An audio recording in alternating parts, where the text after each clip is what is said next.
he has emphasized on teaching philosophy rather than teaching or understanding philosophy by our students.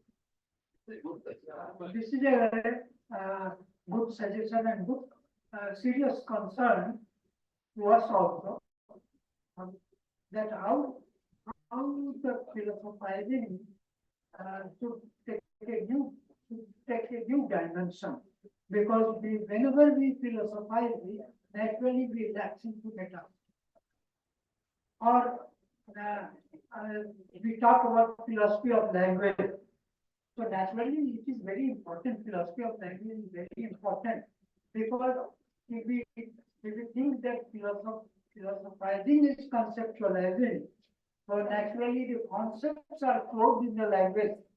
So concept, so all these things, but this is a great concern, and naturally, uh, uh, without the help of the administrators, we cannot implement philosophy in the school stage. So in Bihar, we have done it, and it is praiseworthy. I also take credit that Bihar is the one state which has introduced philosophy at the it is possible at the school level, and we have got moral philosophy at lower level too. But that is not under the syllabus philosophy. That is a moral teaching.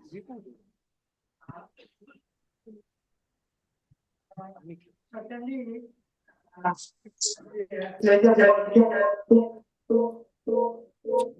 but please, now I think you can take your some close recession.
नहीं नहीं, ये तो हमारे जो प्रशांत शुक्ला जी हैं, professor Rakesh Chandra है, वो meeting convene कर रहे हैं।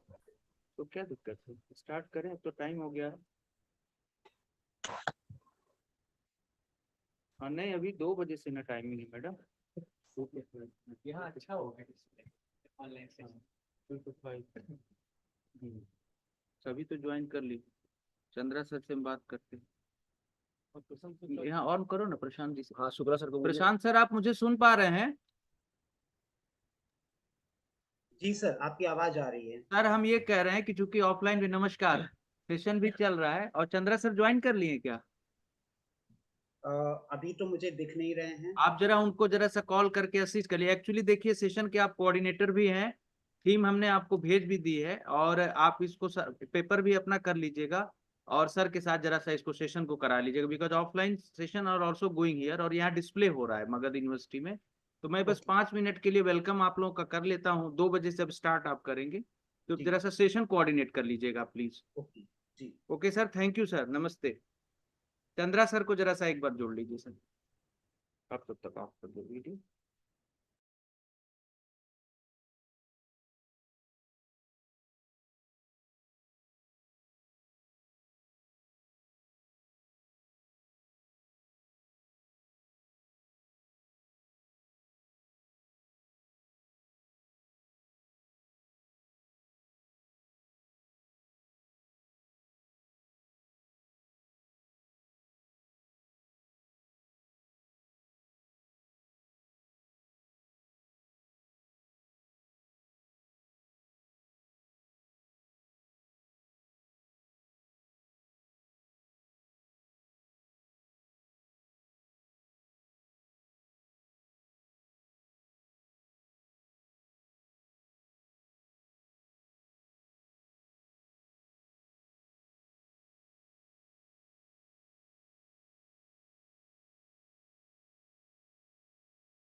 Yes, sir. We can start here.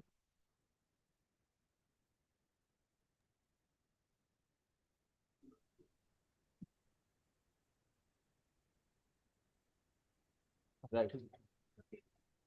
Sir नमस्कार सर।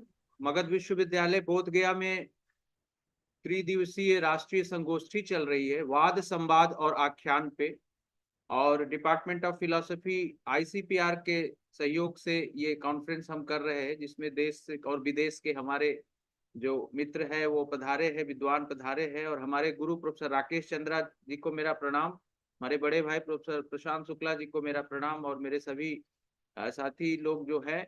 ये सेशन की जिम्मेदारी मैंने वर्बली जो है प्रशांत सर को, उनको तो चिट्ठी मैंने रिसोर्स पर्सन की दी है, लेकिन मैं कह रहा हूँ कि सेशन को आप कंडक्ट कराएंगे, और सर को जो है चेयर करना है सेशन। सर आ गए हैं क्या? सर का वीडियो नहीं दिख रहा, तो अब सर जुड़े हुए हैं हम लोगों के साथ। तो इससे ज्यादा अब क्या कहें, आप हैं, सर हैं, और आप लोग ये सेशन कराए। यहाँ मगध में पधारे हुए सारे विद्वान जन 3 रूम में डिस्प्ले हो रहा है, हम सब लोग को देख रहे हैं, और आप लोग को शुभकामनाएं, बहुत बधाई। Thank you so much. Over to you Prashant sir. Thank you, Dr. Shailendra sir. Professor Rakesh Chandra sir is here. So I humbly request sir to kindly take the chair and initiate the session, sir. Our first speaker is Dr. Alok Tandon ji.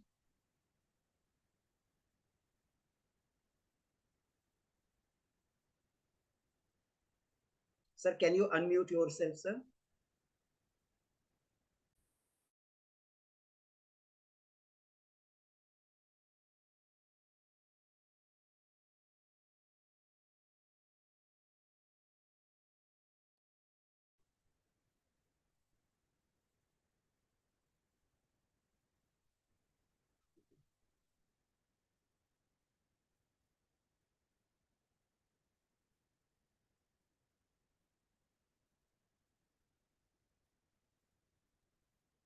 Ji sir.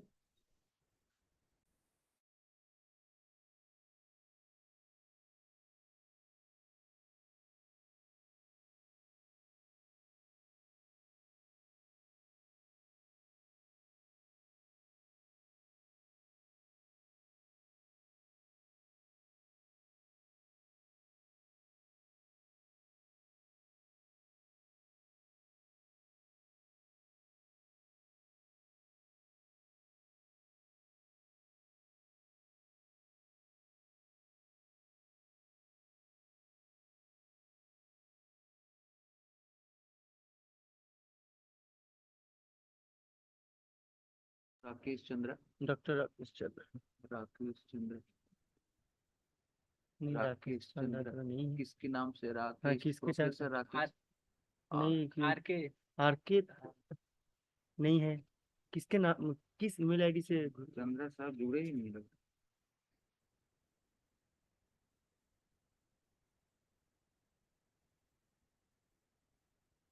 ये mute all तो है नहीं, वो किस नाम से जुड़े हैं वो तो दिख नहीं रहा है कहीं भी।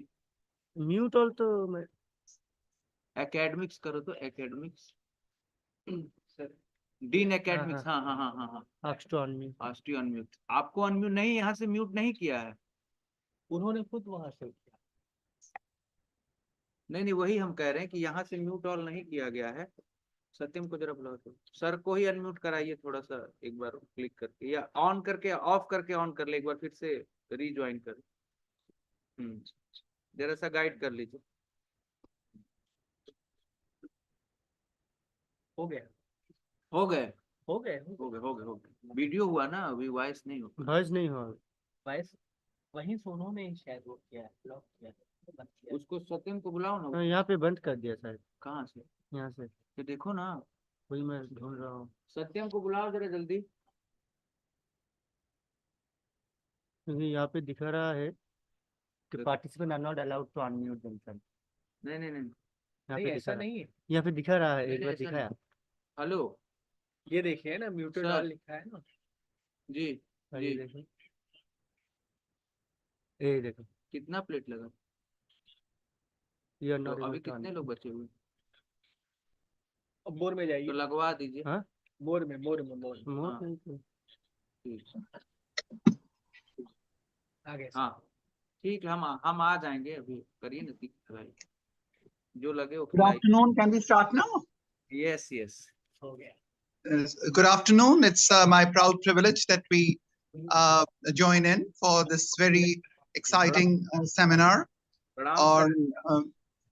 Yeah. Good afternoon, Shailendra. It's a pleasure to meet our students who are doing so well and competently expressing themselves in multiple ways through their papers, their writings, and organizing very important seminars.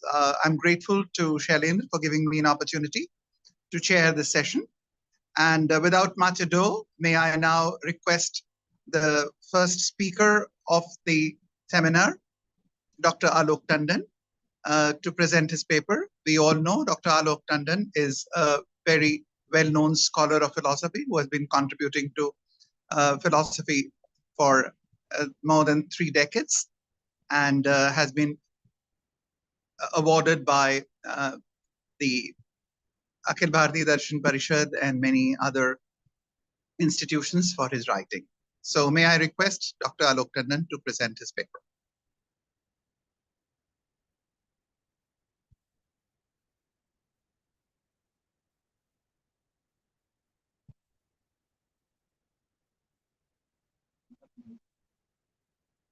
I would request the host to unmute Dr. Alok Tandon, and also then you can mute all speakers on your own after 15 minutes when you think that their time is over, right? Sir, the admin has unmuted everyone. So Alok sir, can you unmute from your own end, please? I will unmute Sir, आप myself. unmute कर लीजिए। जी।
Hello,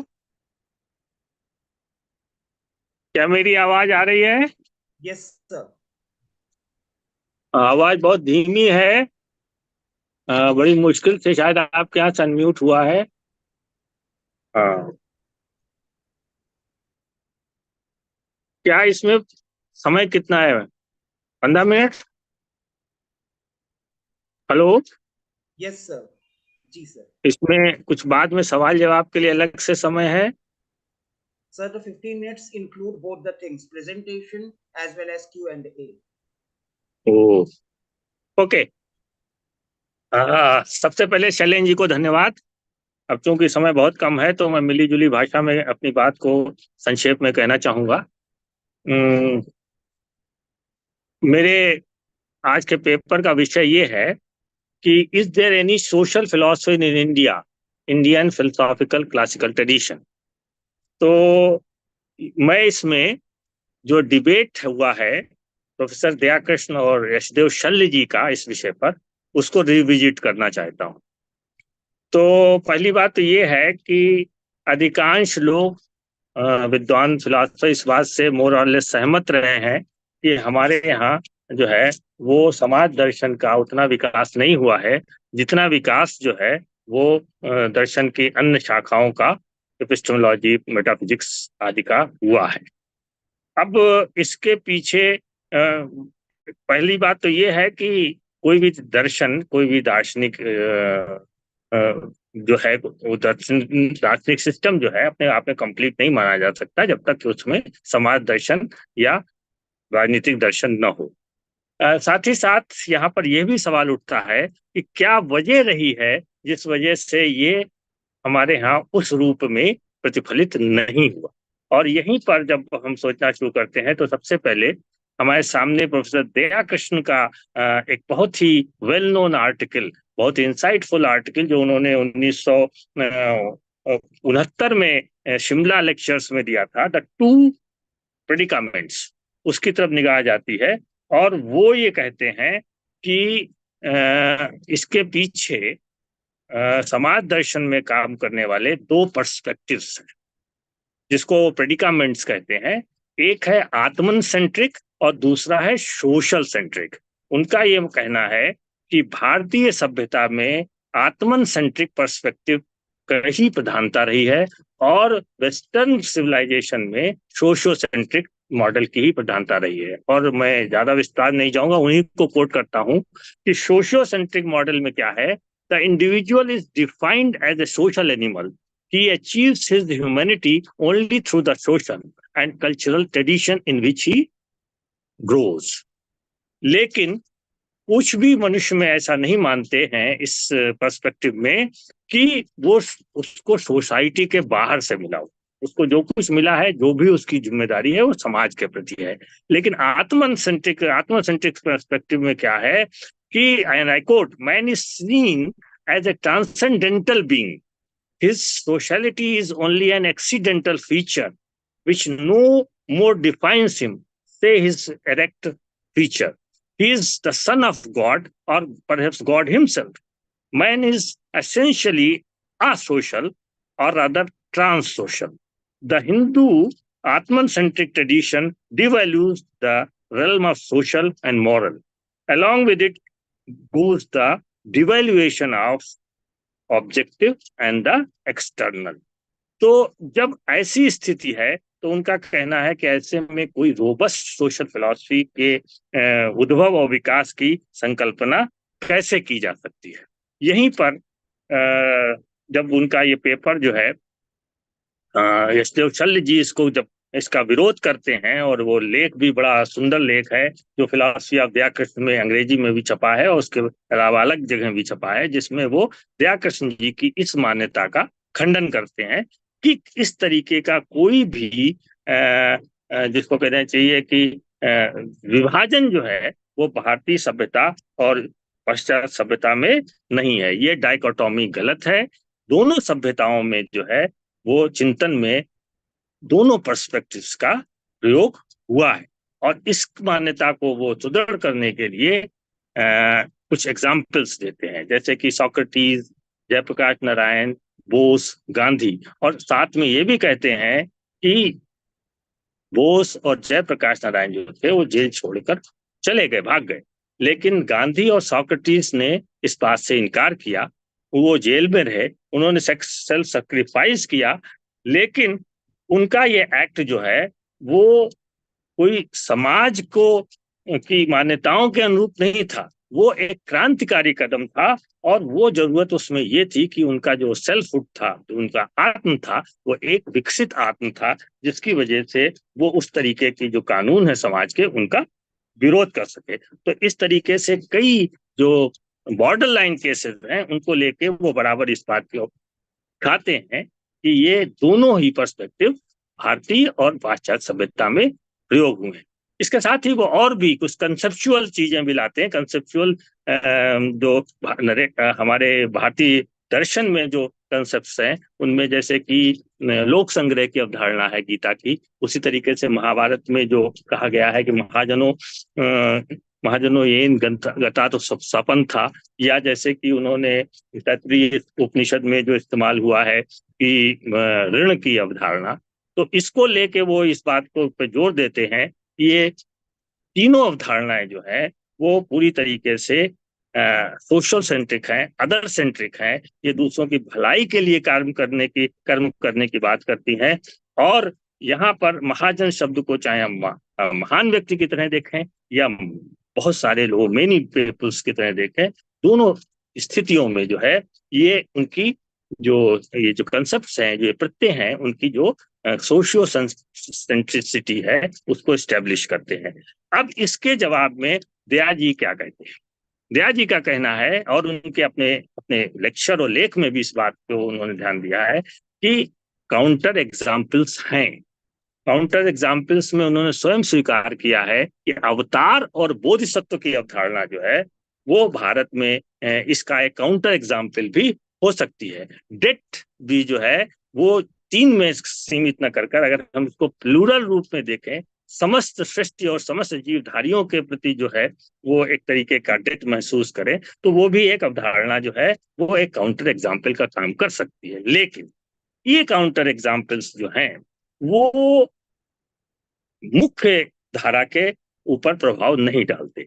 और बड़ी बात यह है कि in counter examples में जो है वो एक कहना चाहिए कि एक तरीके की जो बात मैं बाद में भी कहना चाहूंगा कि एक तरीके की सेल्फ सेंट्रिसिटी भी है।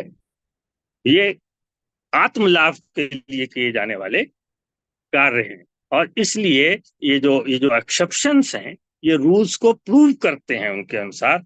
और साथ ही साथ उनका ये भी मानना है कि जो क्लासिफिकेशन उन्होंने दिया है ये ऐतिहासिक नहीं, यही आइडियल टाइप क्लासिफिकेशन है। जब आप डिफरेंशिएशन करने चलते हैं तो आपको देखना पड़ता है कि मुख्य धारा किस तरफ बह रही है। तो छोटी छोटी धाराओं को लेकर आप जो है क्लासिफिकेशन नहीं कर सकते हैं। तो यहाँ पर आके जो है वो इस बात पे सबसे ज्यादा जोर देते हैं कि इस आत्म सेंट्रिसिटी का परिणाम क्या हुआ है। और यहाँ पर मैं उनका कोटेशन देना चाहूंगा कि आत्म centricity leads a people's attention away from the active concern with society and its betterment. When a society best brains are concerned with the pursuit of something which is essentially a social or trans-social and which requires an active withdrawal from the institutions that sustain it, then the road is prepared for the inevitable takeover either by those who are interested in their own gain or by those who are bent on transforming the world in the image of their own good. The immoralists from within and the Masihas from without rule the social realm alternatively. And after the Atmacentricists withdraw into their own pursuit of trans-social reality. तो इस तरीके से जो घातक परिणाम, इस तरीके का जो पर्सपेक्टिव, इस तरीके का जो चिंतन स्वीकार करने से भारतीय सभ्यता को हुआ है, उसको बहुत ही सुंदर ढंग से उन्होंने आउटलाइन करने की कोशिश की है कि किस तरीके से हम जो हैं अपने ही आतताइयों और बाहर से आए हुए आतताइयों के गुलाम हो जाते हैं।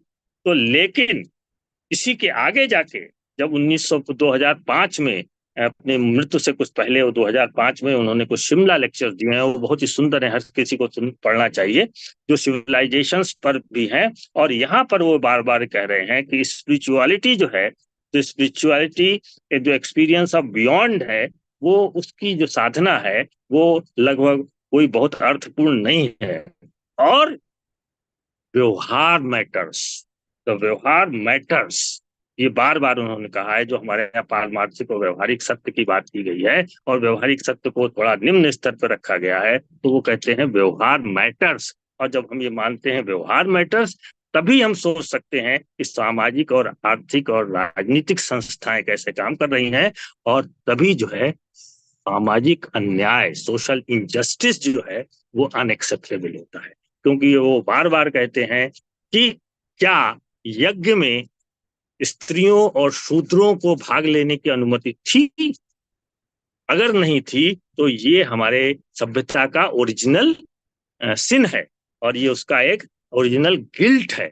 अधिकार का जो प्रत्यय है, अधिकार भेद का जो प्रत्यय है, उसको उसने जो है यज्ञ और राइट टू नॉलेज, ज्ञान प्राप्त करने में जो है वो स्त्रियों और हरिजनों को, दलितों को रोका। और इस वजह से सोशल इनजस्टिस को हमने कभी भी एड्रेस नहीं किया है। इसलिए साथ साथ वो ये भी कह रहे हैं कि हमारे बड़े बड़े विद्वान, चाहे शंकराचार्य रहे हों, इन लोगों ने जो हमारी पुरानी गाथाएं हैं, कहानियां हैं, उनको ट्विस्ट भी किया है।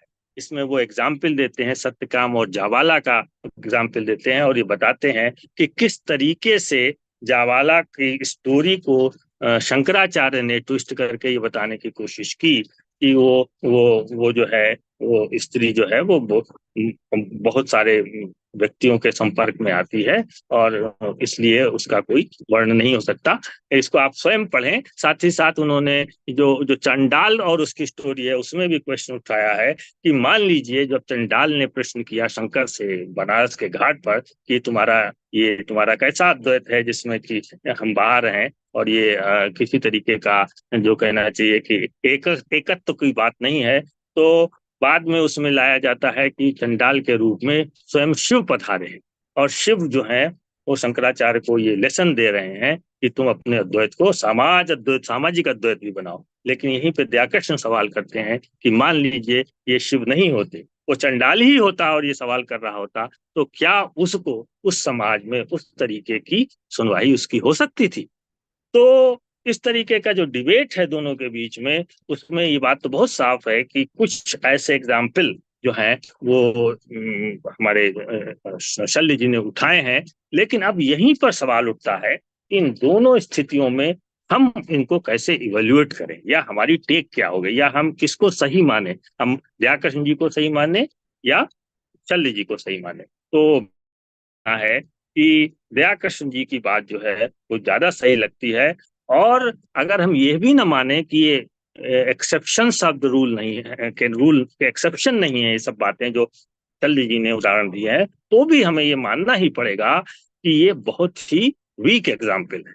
इनके आधार पर जो है हम किसी रोबस्ट सोशल फिलॉसफी की रचना नहीं कर सकते, और हमने की भी नहीं है। और इससे आधार पर जो है वो हम जो कहना चाहिए समाज की जो चिंताएं हैं, जो बेटरमेंट की बात है, जो संरचना की बात है, जो उसके परिवर्तन की बात है, वो सब उसके अंतर्गत हम नहीं ला सकते हैं। साथ ही साथ हमको यशदेव शल्य जी के पक्ष में ये बात कहनी चाहिए कि उन्होंने जो उदाहरण दिए हैं उनमें अगर कोई इंसाइट्स हैं तो हमको अवश्य उन इंसाइट्स को इस्तेमाल करना चाहिए, और साथ ही उनके अलावा जैसे कौटिल्य का अर्थशास्त्र है, विदुर नीति है, काम शास्त्र है वात्स्यायन का, हमें उनका भी अध्ययन करके देखना चाहिए कि उनमें क्या कुछ ऐसा है जो हमारे एक समाज दर्शन के निर्माण में एक अच्छा रोल प्ले कर सकता है। लेकिन यहाँ पर हमको बहुत ही सतर्क रहना पड़ेगा ये देखने के लिए कि क्या लिविंग है और क्या डेड है, और कौन सी ऐसी तरीके हैं जो जो जिन्होंने इस तरीके के विकास को वो जो कैसे कैसे जो इंटरेस्ट सोसाइटी में होते हैं उन्होंने कैसे इस विकास को रोका है। साथ ही साथ हमको ये भी देखना पड़ेगा कि एक एक समाज दर्शन की आज के समय में क्या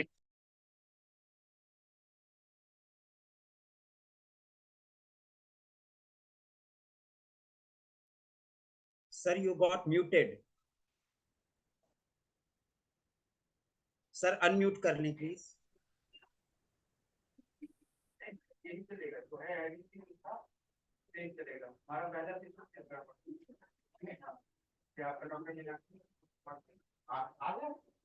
उदय कुमार पासवान जी, नरेंद्र कुमार।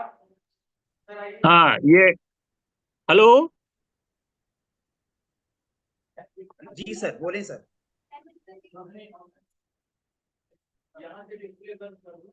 बंद कर दे आवाज हेलो वो खुद से कर ले रहे हैं।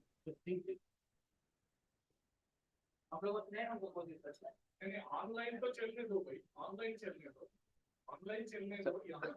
यहाँ डिस्प्ले पर यहाँ ऑनलाइन चलने चल रहा है, ऑनलाइन चल रहा है। उदय पासवान जी, नरेंद्र हेलो बोलिए सर, आवाज आ रही है। आ रही है? अच्छा सर प्रशांत सर उनको सर अनम्यूट कर दे रहे हैं। प्रशांत सर को बोलिए अनम्यूट न करें। सर मैं उनको अनम्यूट कर रहा हूँ। सर आप म्यूट कर ले रहे हैं दोबारा से। पांडे कुमारी नीलम निकट चुकी है।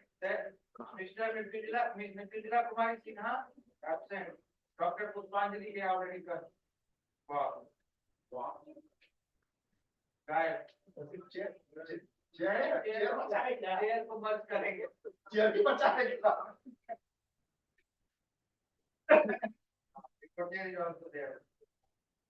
सेकंड सेशन के लिए अभी आ रहे हैं बच्चे भोजन कर रहे हैं। सेकंड सेशन के लिए है दिव्या पांडे, उसमें स्टार्ट हो गया। प्रवीण कुमार पांडे उधर बढ़ गए। Krishna Chaudhary, Ashish Kumar and Suman Kumari, Rakesh Kumar, Kumari Suman, doctor Virendra Mandal, Bhavani Shankar,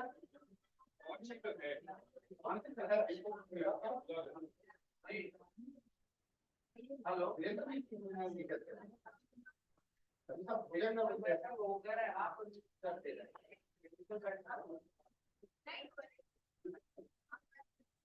sir उनको को होस्ट बना दिए हैं, अब वो मतलब म्यूट ना करें किसी को।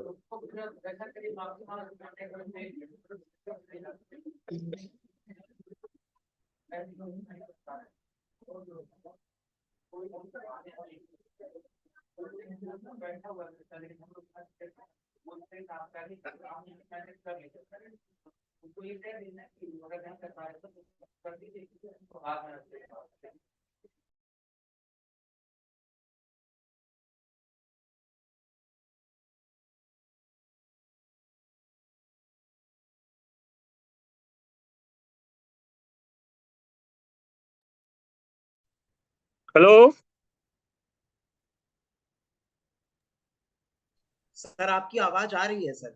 हाँ ठीक है, तो मैं अपनी बात को कंक्लूड करता हूँ, मेरे ख्याल से 15 मिनट हो ही रहे होंगे। यहाँ पर एक बात मैं कहना चाहूंगा, जो विवेकानंद के नव्य वेदांत को लेकर कहा जाता है, प्रैक्टिकल वेदांत को लेकर कहा जाता है कि वो भी हमारी परंपरा का ही उत्पाद है। तो मैं यहाँ पर थोड़ा ही कहना चाहूंगा कि चाहे जयप्रकाश नारायण हो, चाहे बोस हो, चाहे हमारे विवेकानंद हो, दयानंद हो या गांधी हो, इन सबको हम पूरी तरीके से ट्रेडिशन में फिट इन नहीं कर सकते, क्योंकि इन सभी ने अंग्रेजी शिक्षा पाई। ये बाहर इंग्लैंड और अमेरिका रहे, और इनके ऊपर जो है वो पाश्चात्य संस्कृति और चिंतन का प्रभाव बाकायदा दिखाई देता है। इस समय नहीं है, लेकिन फिर भी मैं ये बताना चाहूंगा कि अगर अगर गांधी को ही लें तो भी उनका जो अहिंसा का प्रत्यय है, जिसको अक्सर ट्रेडिशन का बताया जाता है, वो भी ट्रेडिशन का न होकर बहुत दूर तक जो है वो थोरो, एमर्सन और टॉल्स्टॉय से प्रभावित और उसका एक दूसरा रूप भी उभर के आता है। तो मैं ये कहना चाहता हूँ, और इसी का जो जो जो हमारी परंपरा में ये जो इस तरीके का एक अवमानना थी समाज दर्शन और विशेष रूप से सामाजिक अन्याय के प्रति, तो उसका नतीजा ये हुआ कि हमारे यहाँ ज्योतिबा फूले, अंबेडकर और एक पूरा एक परंपरा, एक पैरेलल परंपरा पैदा होती है न्यू बुद्धिज्म की, जो कि एक नए ढंग की समाज दर्शन की रचना करती है।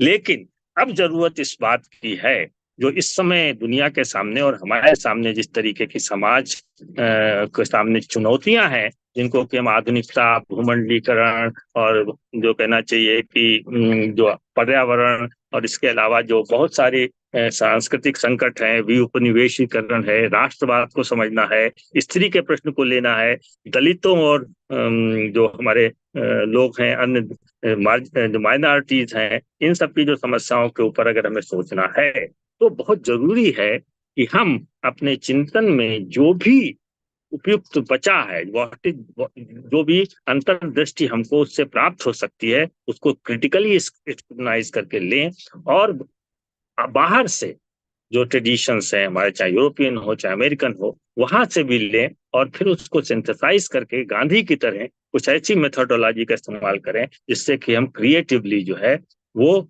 अपने समय के लिए एक नई समाज दर्शन की रचना कर सकें। इसमें हमको किसी किस्म के अतीत मोह या किसी बाहरी संस्कृति के प्रति द्वेष के भाव से बचना होगा। धन्यवाद।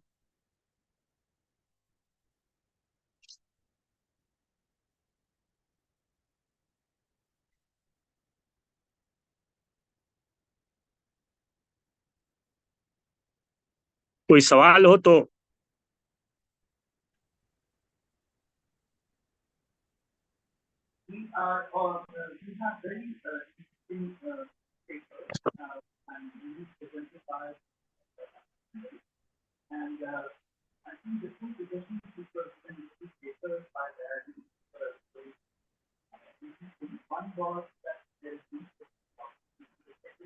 आपकी आवाज नहीं आ रही है हम तक।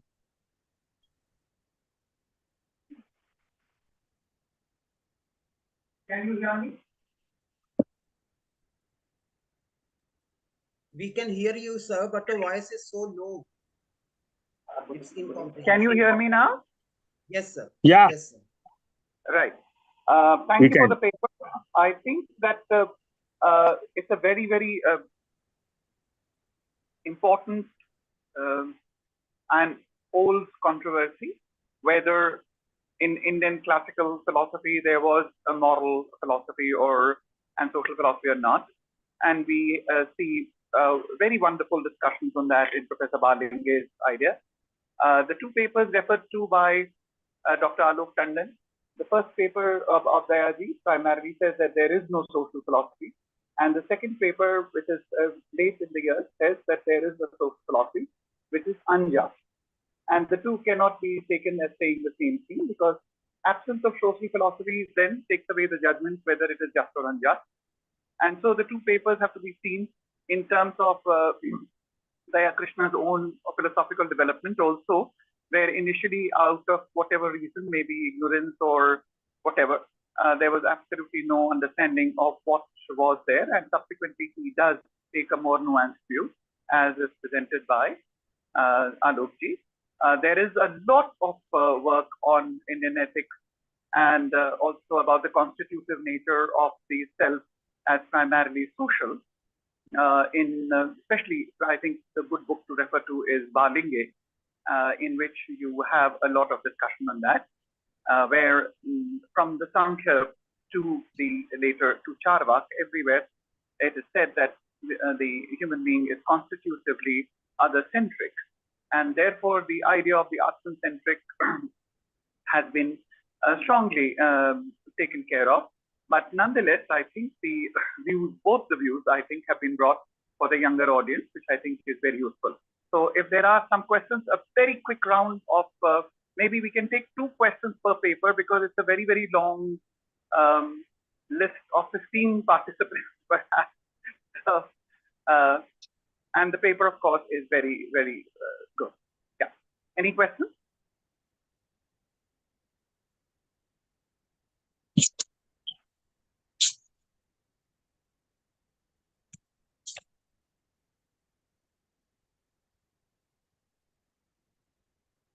Dr. Prashant, if there are no questions, I think we can move to the next paper. And maybe what we can do is that after the whole session is over, we can still take a chance that maybe people are mulling over something so provocative by a senior scholar. So maybe they can then ask at the end of the paper.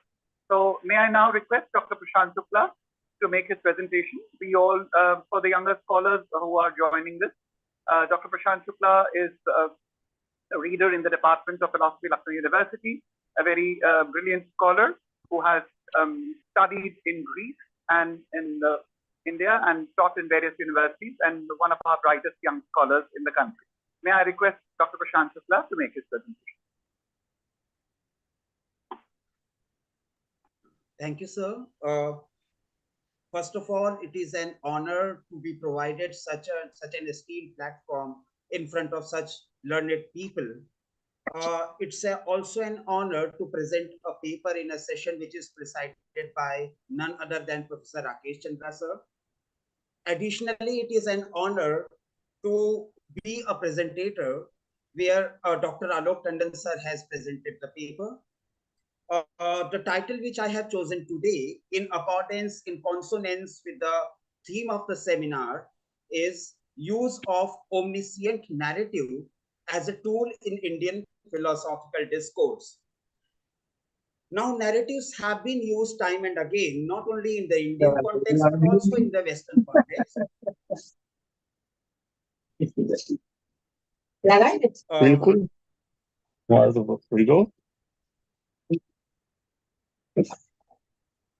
So I shall start with the Puro Paksh, that is the ground on which this discourse would proceed further.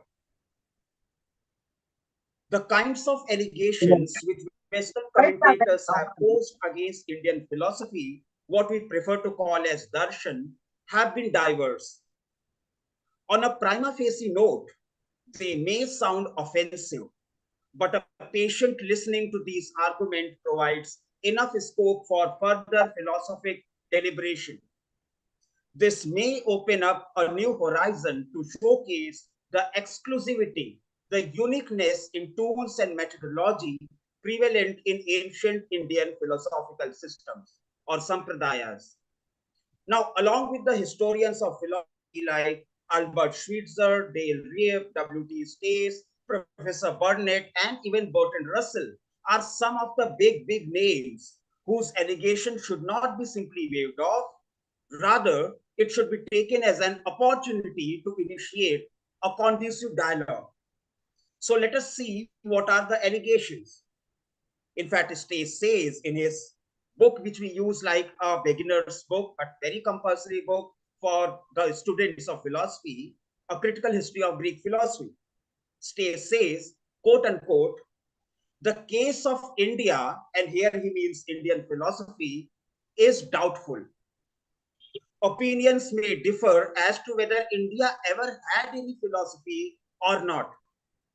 The Upanishads contain religio-philosophical thinking of a kind. Notice the emphasis is on a kind and not the kind.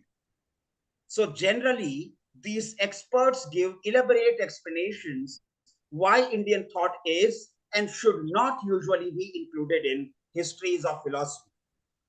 Now, these explanations may broadly be categorized in three sections, of which the first two are our concern here in the presentation. As it goes, Stace says, quote unquote, firstly, philosophy in India has never separated itself from religious and practical needs. The ideal of knowledge for its own sake is rarely to be found. So may I say that understanding of these commentators is exactly going diagonally opposite to what the reference was made in the previous paper. The idea of knowledge for the sake of knowledge is rarely to be found, but whereas philosophy presents the subject matter scientifically in the form of pure thought, it is the religion which gives it the form of sensuous pictures, myths, metaphors, images, symbols, and so on. And from this comes the second charge, why Indian thought is more properly to be classified as religious rather than philosophical. Well, they say it seldom or never rises from sensuous to pure thought. It is poetical rather than scientific. It is content with symbols, metaphors, and narratives in place of rational explanation, and all this is a mark of the religious rather than philosophical presentation of the truth. Now, these allegations are not superfluous, but seem to make sense when presented with appropriate references. What are the references? For example, the main thought of the Upanishad is that the entire universe is derived from a single, changeless, eternal, infinite being called Brahman or Paramatman.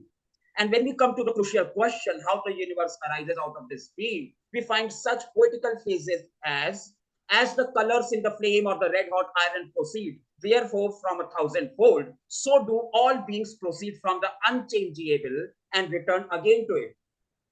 Again, it is said, quote unquote, as the web issues from the spider, as little sparks proceed from fire, so from the one soul proceed all living being, all word, all gods, and all being. Or maybe when again Sri Krishna in Bhagavad Gita describes himself as the moon among the lunar mansions, the sun among the stars, Meru among the high peaked mountains, it is clear that we are merely piling up sensuous images upon sensuous images without any further understanding of what the nature of absolute being is. As we can see, the moon, the sun, Meru are physical sensual objects, and this is totally sensual thinking, whereas the aim of philosophy is to rise to pure thoughts. when there are thousands of such passages in Indian philosophical text. But obviously, these neither explain nor attempt to explain anything.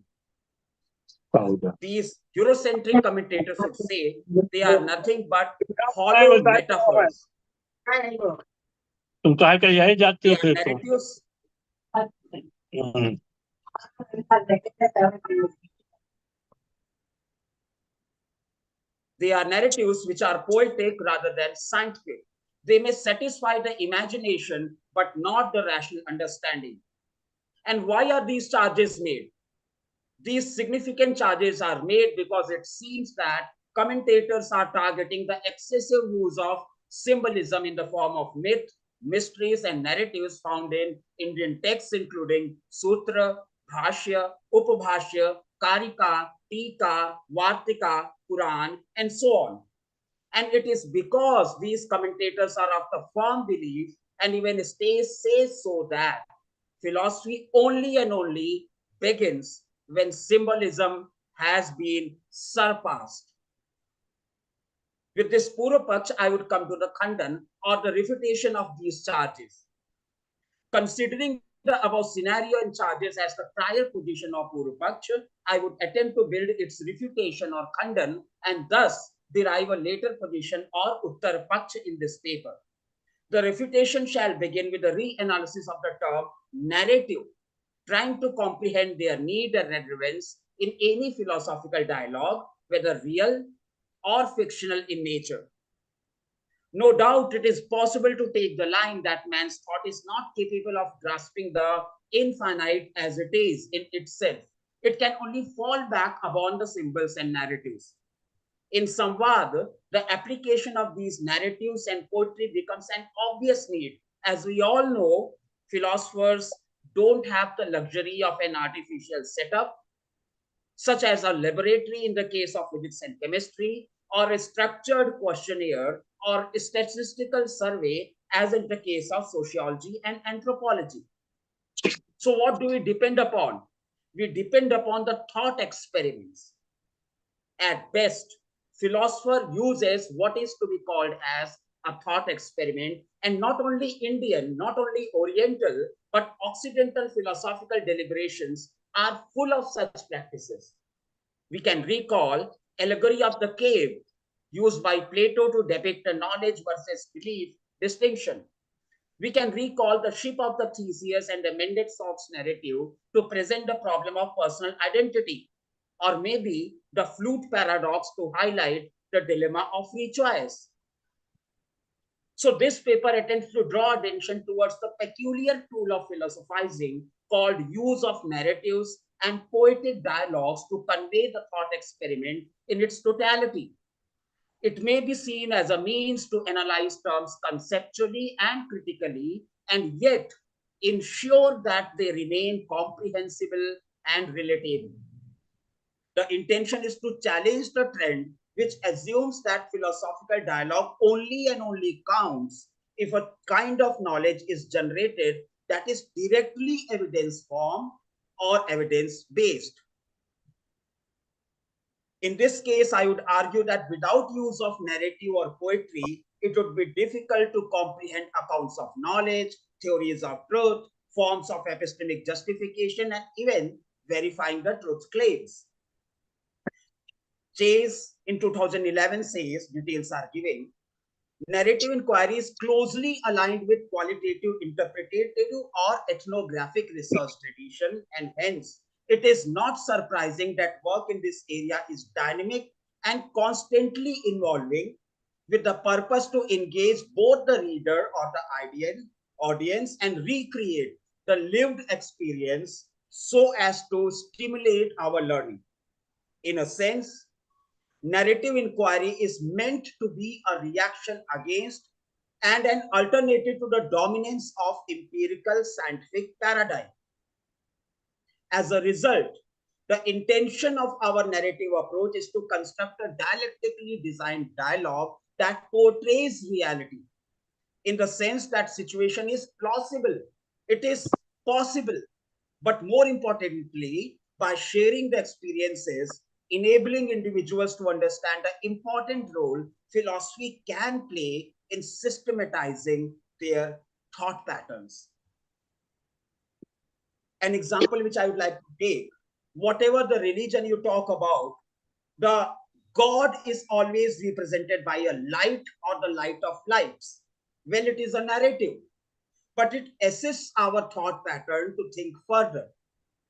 Maybe if you can go to the yoga, you can perform tratak by focusing on the unseen point. But before that, you are supposed to practice by focusing your concentration on the flame of the candle. So narratives provide the first step by which you can connect to the philosophical pattern and then proceed further. Maybe you can just leave the narrative if you want to do so. So it is the nature of philosophy that supports narrative. It is often said that philosophy is very difficult and abstruse subject. Its difficulty lies almost wholly in the struggle to think non-sensuously. Whenever we come to anything in philosophy that seems beyond us, we shall generally find that the root of the trouble is that we are trying to think non-thinkable.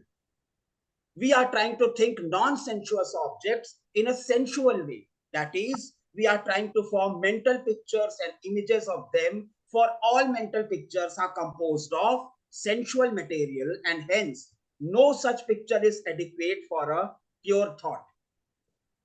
We shall constantly have to point out that when a great thinker such as Heraclitus uses the poetic use of the narrative of fire, or Plato uses the myth of the cave or the divided line, they fail to give proper linguistic expression to their thought, and that is why they are compelled to use the narratives. Even modern rationalists like Descartes in the analogy of the horse and the horseman, and Leibniz in the analogy of the queen bee and the beehive, use narrative to give a clearer manifestation to otherwise too complicated thoughts. If such is the case, the use of narratives like Turyavastha by Shankaracharya and comparison of the relationship of the Brahman and the world with that of the Raja and the Praja does make sense to us, at least as a narrative. Maybe that is the reason that Yaksha Prashna, Krishna Arjun Samvad, Yagyavalk Maitri Samvad, etc. seem appropriate and apt at the respective places. It makes all sense that the stories of Panchatantra and Hitopadesh use fictional narratives in the form of dialogues and thus ensure footprints of philosophy in the mind of young ones. And thus we come to the omniscient narrative. If you go to the literature, it has been clearly mentioned that even these narratives can be one of the three kinds. There might be a first-person narrative, there might be a second-person narrative, and there might be an omniscient narrative. So talking about the Bhagavad Gita, once Sri Krishna points out at Arjun and says, you are supposed to do that, it is a second-person narrative. And when he says that I am the one who is actually doing that, it is the first-person narrative. But then, when Sanjay describes the entire story to Dhritarashtra, it is the omniscient narrative. And at the end of the day, Indian philosophy always supports the omniscient narratives, and that's a beautiful take, that's a beautiful style of philosophizing present in the Indian scenario. Ramcharitmanas or Ramayan cannot be seen from the perspective of Ravana or Ram or Sita. There has to be an omniscient narrative in the form of maybe Valmiki or maybe Shabari. Only then the reality can be comprehended and the knowledge of the so-called reality can be comprehended in its totality. We are not even sure whether there has actually been a dialogue between the Pradhan Malla like Bodh and the Vedantin. We are not sure. But there is a beautiful narration as a thought experiment how a Bodh monk, a bhikkhu, and a Vedanti sage might be sitting face to face and having a discussion. Well, we are not claiming that such a dialogue actually took place. But it would be such a beautiful thing to comprehend if a narrative is provided to that, so that a layman of fresh mind can understand how philosophical discussions proceed further. It also ensures that the poetic use confirms the use of meter, tal, rhythm, and other. It is used for the aesthetic purpose, but along with aesthetics, it also ensures that no manipulation is done to the original assertion. Because if it is done so, a slight twisting or misuse of the term might drop the rhythm or the meter and thus give a caution to the audience or the reader that the originality has been restored. So poetry or the poetic metaphors are used as a sort of barrier, a checkpoint, so that the authenticity and originality of the text is maintained up to the last point. As a concluder, it may be said that the use of narratives should be seen not as a restriction on Indian philosophy, rather a convenient tool to make the technical or advanced discourse, debates, or dialogues more comprehensible for the layman. It may be used as an invite to engage in Samvad Shastra proficiently using apt examples, sometimes taking suitable assistance from the poetic imagination of the sages and the thinkers. Thank you. Thank you very much, Dr. Prashant, for an extremely brilliant and well-argued paper with lots of references and good argumentation. The paper is now open for discussion. So maybe we can take a couple of questions. I was very, very impressed by the paper and also provoked by the idea of the omniscient narrative, especially because it creates a lot of issues, especially with the reference to a view from nowhere and God's eye point of view, which creates many issues. And the parallel drawn between classical Indian and classical Western philosophy is extremely well taken because it shows that the so-called idea that, one is more grounded than the other is just completely defeated. Any questions that you have?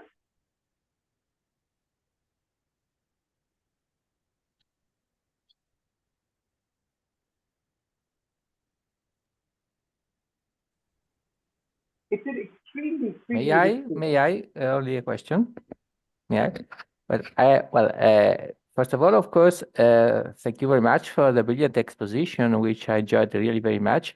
I think that in general, the criticism of narration, I have this impression that the criticism of narration, not only as regards the Indian philosophy, but regards philosophy in general, is connected to the present day criticism of this type of narration in philosophy. That is, it is as if the only thing which is accepted is the analytical philosophy method of exposing, and therefore all rest is metaphysics, is religion, is theology, is another thing, but not philosophy. And concentrating on Plato, for instance, it is essential, in my opinion, to note that many critics of Plato says, well, the myth of the Phaedrus or the chariot, which has very, very common points with, for instance, the Katha Upanishad. Well, but this is not philosophical. This is something which has nothing to do with philosophy. The cave, no, but this is not philosophy, it's only an image. No, it is not so, in my opinion. This narration is philosophical, of course. If it is also theological, is it also religious? This is not a problem for me, because I think that philosophy has, anyway, very many relationships with theology and with religion. But in my opinion, this criticism is part of a general criticism of a certain type of philosophy, independently of Indian philosophy or Old Greek philosophy and so on. That is, it is a criticism of philosophy in its connection with theology, with religion, and with metaphysics. I have this impression. But I thank you very much for your exposition, which really I enjoyed very much. Thank you very much and congratulations. Sir, with your permission, can I take a minute to respond? Thank you, Professor, for your learned remarks. It pokes me to think further. Along with that, I would also like to highlight that at no point of time I am making the assertion that narrative becomes philosophy. as I remember, and as everybody knows, it is a famous quote that everything is not philosophy, but we can philosophize everything. So I am presenting narrative symbols as an aid or a tool by which philosophical discourse can proceed further. But I'm sorry if I have given the impression I'm not maintaining the image that narrative is philosophy. Of course, it is not. But yes, it might be used as a stepping stone by which we can enter the domain of philosophy. Thank you for a learned response, sir. Thank you very much, Dr. Prashant Shukla. What I think is very necessary after this very important debate is that in philosophy of language, where do we position the role of narrative in terms of a value?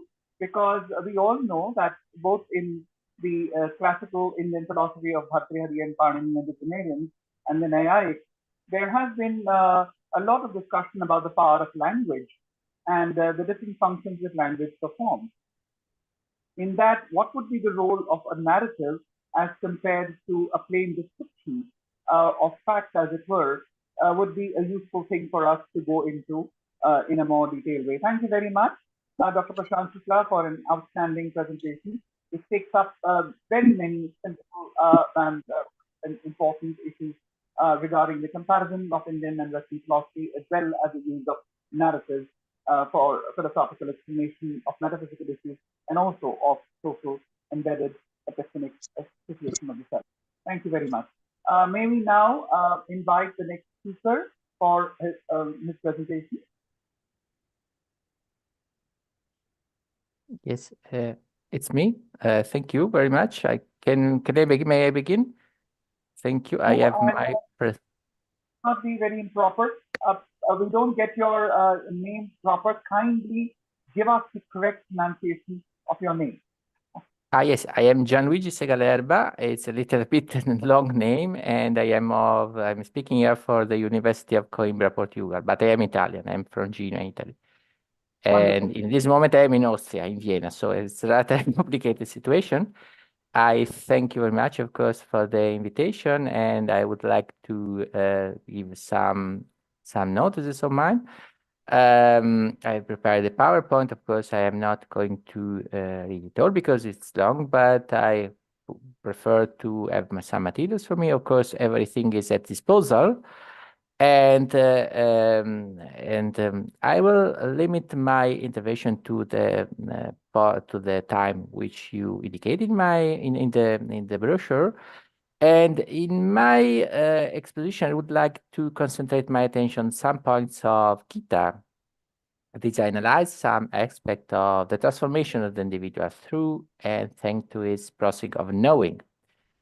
Becoming aware of one's nature, in my opinion, and one's positivity in the reality is, for the individual within Gita, the first step towards one's moral development. For the individual needs and how to walk on the road of becoming aware of his nature in order to be able to know the aspects of his person which he how to improve, and in order to know the aspects of his person which how to correct. The first step is therefore the self-knowledge, the knowledge of the self, the knowledge of one's own nature, one's own structure, of course, also the knowledge and the awareness of one's own limitations, what one can do and what cannot do. And in this sense, the intervention in the reality of Lord Krishna shows that individuals are morally not always self-sufficient. Lord Krishna says that he's going to intervene in the reality when the unright prevails. And this means that unright, dishonesty, and immorality can prevail in the reality, and this is, of course, the fault of the man, of the individual. Men are limited entities. In them, evil can prevail. That is, it's not excluded, unfortunately, that evil can prevail in men, in society, and history. And therefore, Lord Krishna should periodically intervene in reality. But in the individual and the society, evil can prevail.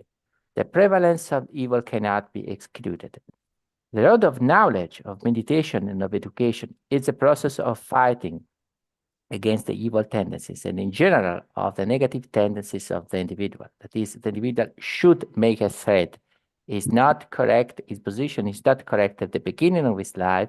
He is called to make a threat, to make a threat of education and of self-improvement. And this self-improvement should long all the life long.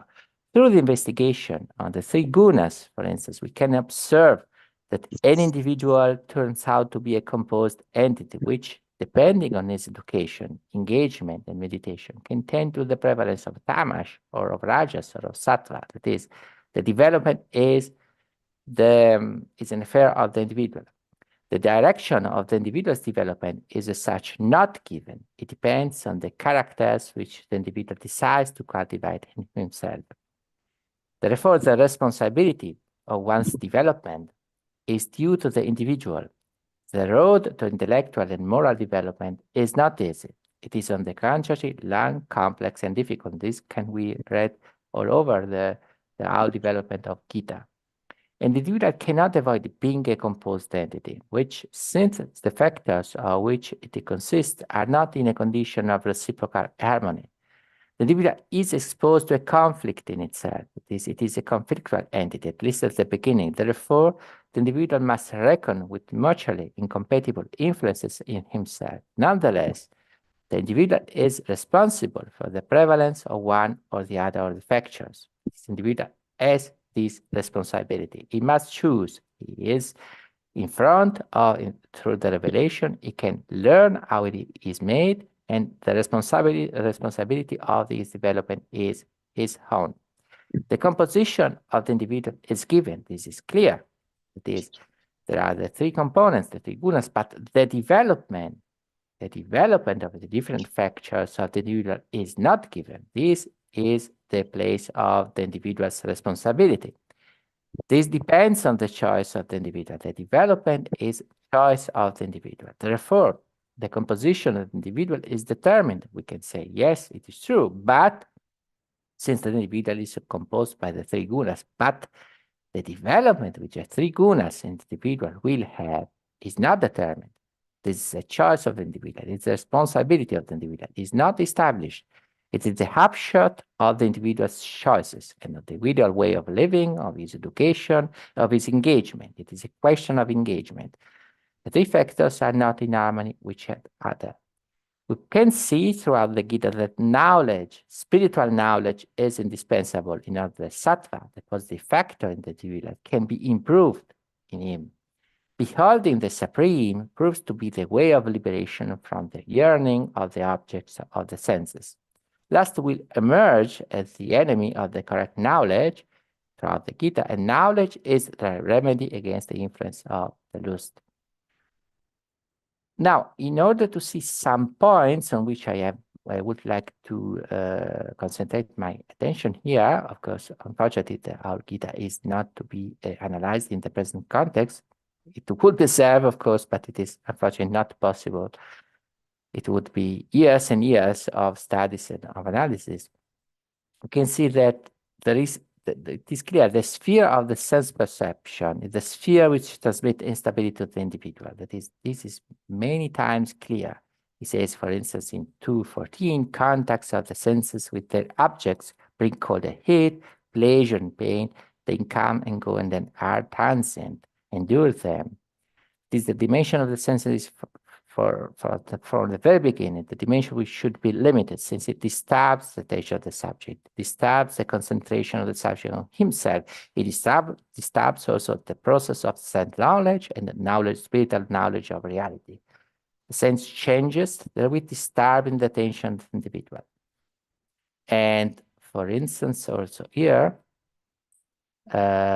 when a man puts away all the cravings that arise in the minds and finds comfort for himself only from Atman, then he's called the man of secure understanding. Here we have, so to speak, a synthesis of the principal concept. The cravings that arise in the mind should be abandoned. And there should be a redirection of the soul, of the mind, towards Atman. and cravings are to be abandoned, and the secure understanding, on the other hand, can be reached through a change in the direction of the attention of the mind, but only through this change. It is clear that the individual has to change the direction of his life, to change the attention of his life. Atman, and reaching Atman and becoming one with Atman and being led by Atman is the goal, the aim of the individual. Atman is the true, should be the true content of the mind. It is not the beginning, should be. Atman should become the content of the mind, and direction to the spirit and not the outside objects should be the main aim of the individual who would like to reach the correct formation of the spirit. And yes, too, we can see 256, whose mind is untroubled in sorrows and locked not for joys, who is free from passion, fear, and wrath, is called the ascetic of secure understanding. Also here, there is a thread for becoming far from passions, in order to liberate oneself from passions. There should be no attention for sorrow and joy, free from passion, fear, and wrath. And this is the way in order to reach the position of the ascetic of secure understanding, of stability, of rationality. The goal consists in being without passion. But in order to be free from passions, the individual should direct his attention to Atman. A redirection of the mind is necessary, but nobody can do this step for us. We have to engage ourselves. We have, first of all, to decide to make this redirection of the mind. It will not come by itself. The choice is ours. The simple abandonment of the senses is not sufficient. And let's see, and then also this is important, 258. And when, like the tortoise drawing its limbs from every side, this man draws in his senses from this object, his understanding is secure. This image too is important. The example of the tortoise is particularly interesting. The individual out to retire his senses from the object. There should be really a thread of retirement of the senses, of concentration on ourselves in order to reach the spiritual knowledge of reality. The man should become far from the object of the senses, the individual. And 259, for instance, in order to read another important passage of the Gita, when a man starves the senses, the objects of those senses disappear from him, but not the yearning for them. The yearning to depart when he beholds the Supreme. So pay attention here. We have to pay attention. The retirement from the senses is necessary, but not sufficient. Because this does not mean that that we have redirected our mind to Atman. That is, one step is necessary, but there should be the other step too. If the individual becomes far from the senses have no objects, but at the same time, the yearning for the objects of the senses does not disappear. This is the question which every individual should cope with. The yearning for the objects of the senses disappears only when the individual concentrates his attention on the Supreme. There should be really a complete mutation of the interest of the individual. There must be a new direction for the attention of the individual. From the senses, the attention of the individual should be directed to the Supreme. And let's see whether I can, the individual should concentrate his attention on the Supreme, as said, and the attention of the individual on the Supreme is the remedy against the senses. It is really a substitution of contents in the mind of the individual, which does not come by itself. The individual should decide for this redirection. This is the responsibility which underlies the whole thread of the revelation. The responsibility is yours. I can't say you how can you can reach the liberation from the senses and the stability of mind, but you have to decide whether you want to make this thread. The responsibility is yours. The attention of the individuals needs to be shifted from the senses to the Supreme. It is not to be avoided. This means a true change of the individual from the life of senses to the life directed to the Supreme. accompanied, of course, by the self-awareness of one's position of reality and of the awareness and knowledge of one's own self. There must be a redirection of the life, and there must be a change in the direction of the individual. And I see that I have nearly exhausted my time. Therefore, I will conclude perhaps with some general observation. And of course, we can then discuss also the structure of the mind on the three gunas.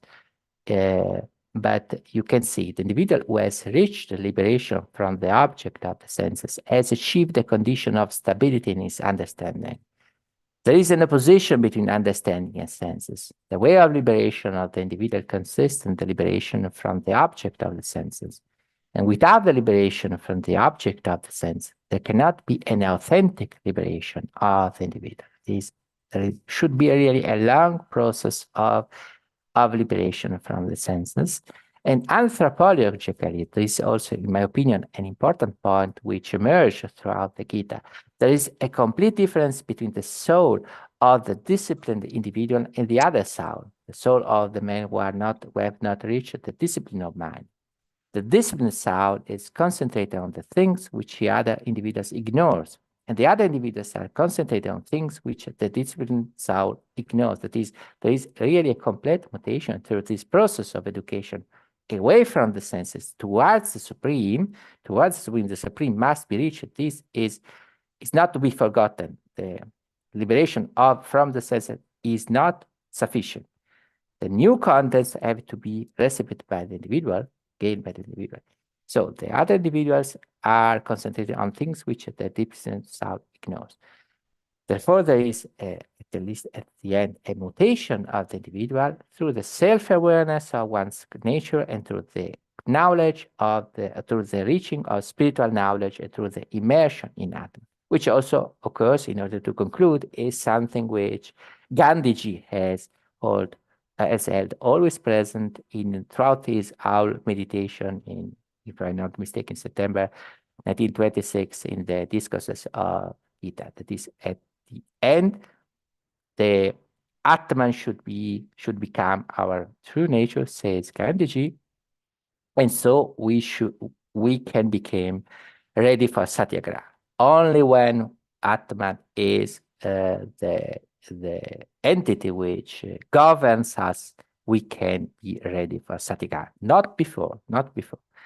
And therewith, I would like to conclude my observation. I thank you very much for your attention and for your invitation. Thank you very much.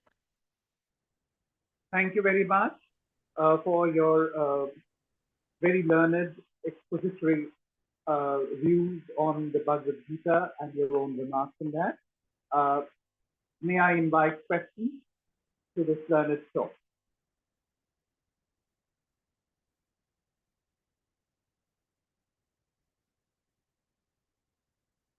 Any questions? Thank you, Can I my ask a dear question, friend, sir? Sela Bargia, my friend. Thank you. Our next presenter. Thank you. Can I ask a question, please? Yeah, please. Okay. As we talk about going away from the sensuous world and getting attached to the supreme, it's a kind of narrative. What would happen if there are two narratives which are clashing with each other? Let's say, for the sake of example, we have two British proverbs. The first one which says, absence makes the hearts wither away, a poetic style. And the other one says, absence makes the hearts grow fonder. So if I'm away from someone, one narrative is telling that I will love the person more. And the other one is, if I'm away from the person, I will gradually forget about the person. So if there is a clash between two narratives, how are we supposed to make a choice?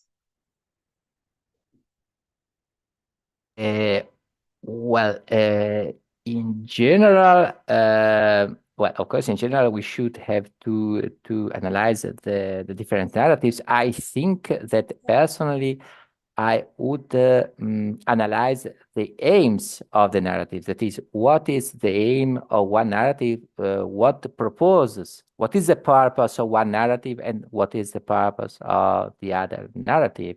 But of course, it is a question of always analyzing the different narratives.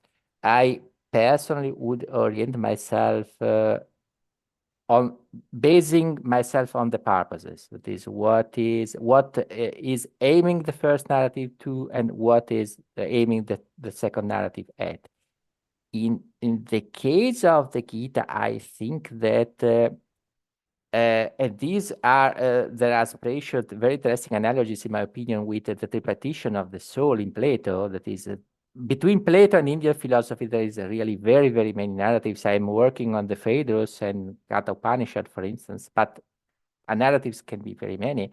I think the basing of, for instance, on the tripartition of the soul and or of the individual in Gita, the important thing is that Gita and Plato too, both the authors, but also the revelation of Gita, believes that the individual is in the condition to destroy himself. It is, in my opinion, we have to read also throughout the worst scenario. What is the worst scenario? If I have the prevalence of tamas and also of rajas, but tamas, then the risk is really the destruction of the individual and the destruction of the society. That is, it is a little bit an out. That is either or. Either you reach Atman, or you have no real, authentic moral foundation, also knowledge foundation, but also a formation of the individual. And therefore, I have the impression that Gita says that, the Revelation says us, pay attention, liberation from senses is important, is necessary, but it is not the only thing. That does not mean that you have reached everything. When you have liberated from the senses, you have really to become in contact with the Supreme. So that knowledge, the contact, and the connection with the Supreme is the true point, because also this point would permit you, would allow you to, would enable you to go through, to go beyond the three gunas. The contact with the Supreme is the way to a relative abandonment of the sphere of Prakriti, also to go beyond Sattva itself.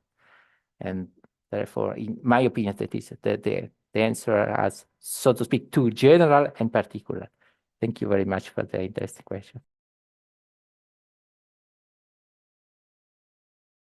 Thank you very much. I think the question by Dr. Shukla was that our narrative completely free, and you could construct anything whatsoever, and would there be no moment of reckoning in terms of making the choices? And I think the learned speaker brought something closer to what the Nayaics had been pointing out, that, you know, for everything there is an Uddesha Lakshana, and then you have to interpret it in the framework in which the whole discourse is presented. So it's not a free for all, but there is a context in which there is the choice of interpretative use of narratives for understanding. Of course, the Bhagavad Gita provides us with a huge amount of multiple interpretations. The immediate context of it as being presented in a large story, and then taking it beyond that. And of course, the central question which I think we have repeatedly confronted in this the discussion is about the metaphysical nature of the self, the epistemic nature of the self, the moral nature of the self. The question whether you can talk about an isolated self, or you take the interpersonality as constitutive of the self, and whether it's a moral self where it is constitutive, in the epistemic where it is constituted because of the linguistic nature. It is only in the nature of the metaphysical there where the trouble lies, where it is intersubjectivity constitutive of the self, especially in the ultimate nature. So I am sure that all these very fascinating questions will keep on running us. Thank you very much. May we now move to the next speaker.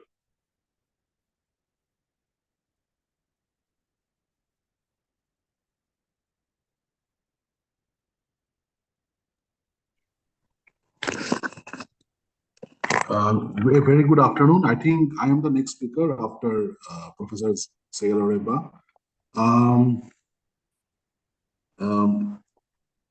First of all, thank you very much, Magadh University, for giving me this opportunity to share my thoughts in this learning session. And thank you, Chairperson, of this session. The topic actually which I have chosen is an approach to Tagore's concept of art as dialogue. So I shall make my presentation in brief, keeping in mind the time constraint.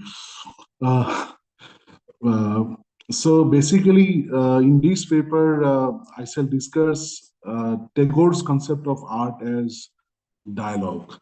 Art is an expression of personal man, according to Tagore. The central theme of Tagore's theory of art is the notion that art is a bridge across the gap which alienates the individual from the world. The art objects are the symbols of human personality, and they are true in relation to it. The truth of art is essentially a dialogic relation of the personal man with the world of expressions. The mode of intentionality in our aesthetic experience is dialogical because the intentional act of consciousness with regard to our aesthetic experience is a convergence of both consciousness as an ego and the art objects. In this paper, while narrating art experience as an experience of personality, as an expression of personality, I shall deal with Tagore's concept of personality and the surplus in man extensively. I shall also show that through man's creative urge, how a gradual transformation takes place from the biological to the spiritual, from the I-it level to the I-thou level of human existence. Through artistic language, we can understand Tagore's notion of the interpersonal, that is I and thou relationship. So this is basically the summary of the paper. Now, according to Tagore, every man is an artist, and the true understanding of the world is possible only in an intentional mode, which is creative. Our artistic experience is a kind of an intimate relation between man and the world. This relation can be best understood through a language which is used counterfactually. The subjunctive function of language is attributed to man's will to art. Before investigating intentional character of artistic experience, let me first dwell on the important question, what is art or artistic experience according to Tagore? Tagore has neither put a definition of art nor has he cited any definite reason for its possibility.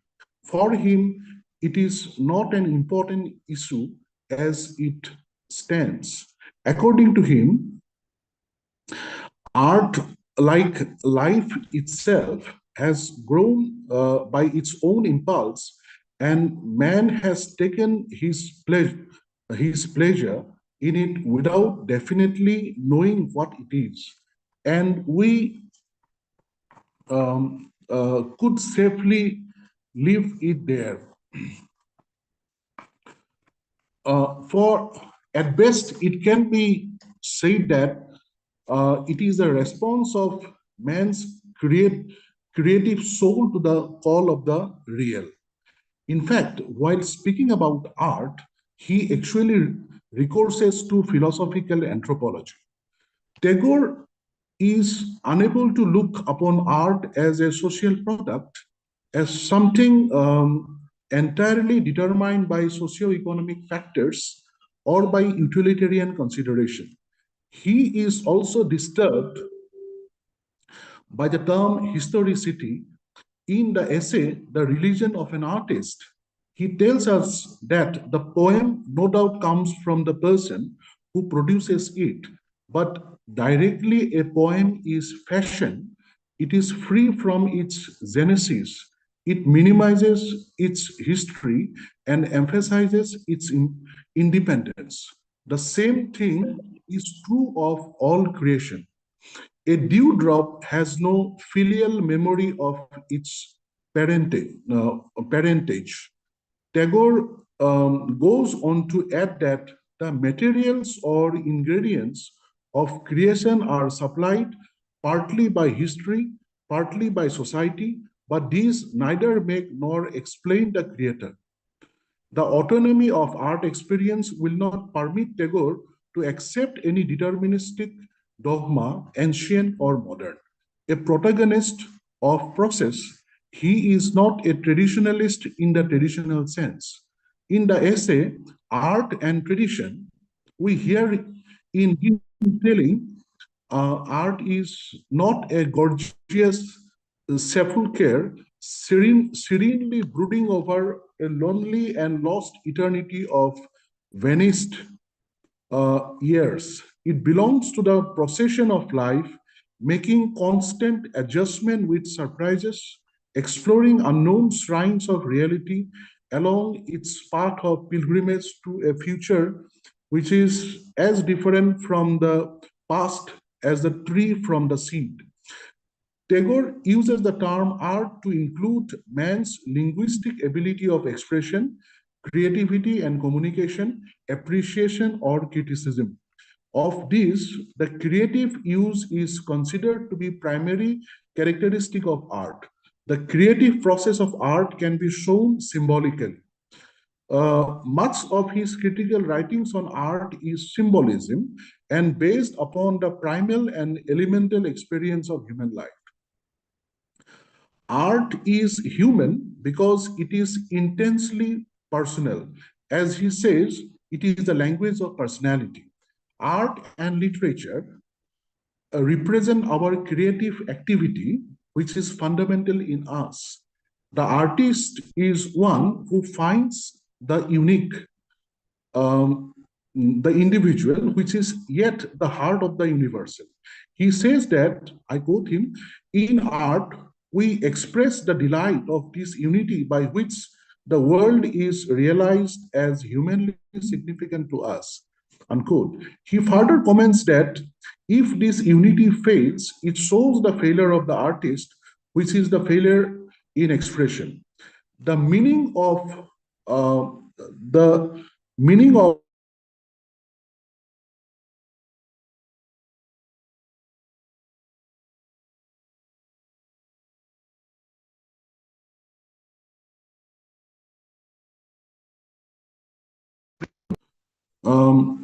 yeah,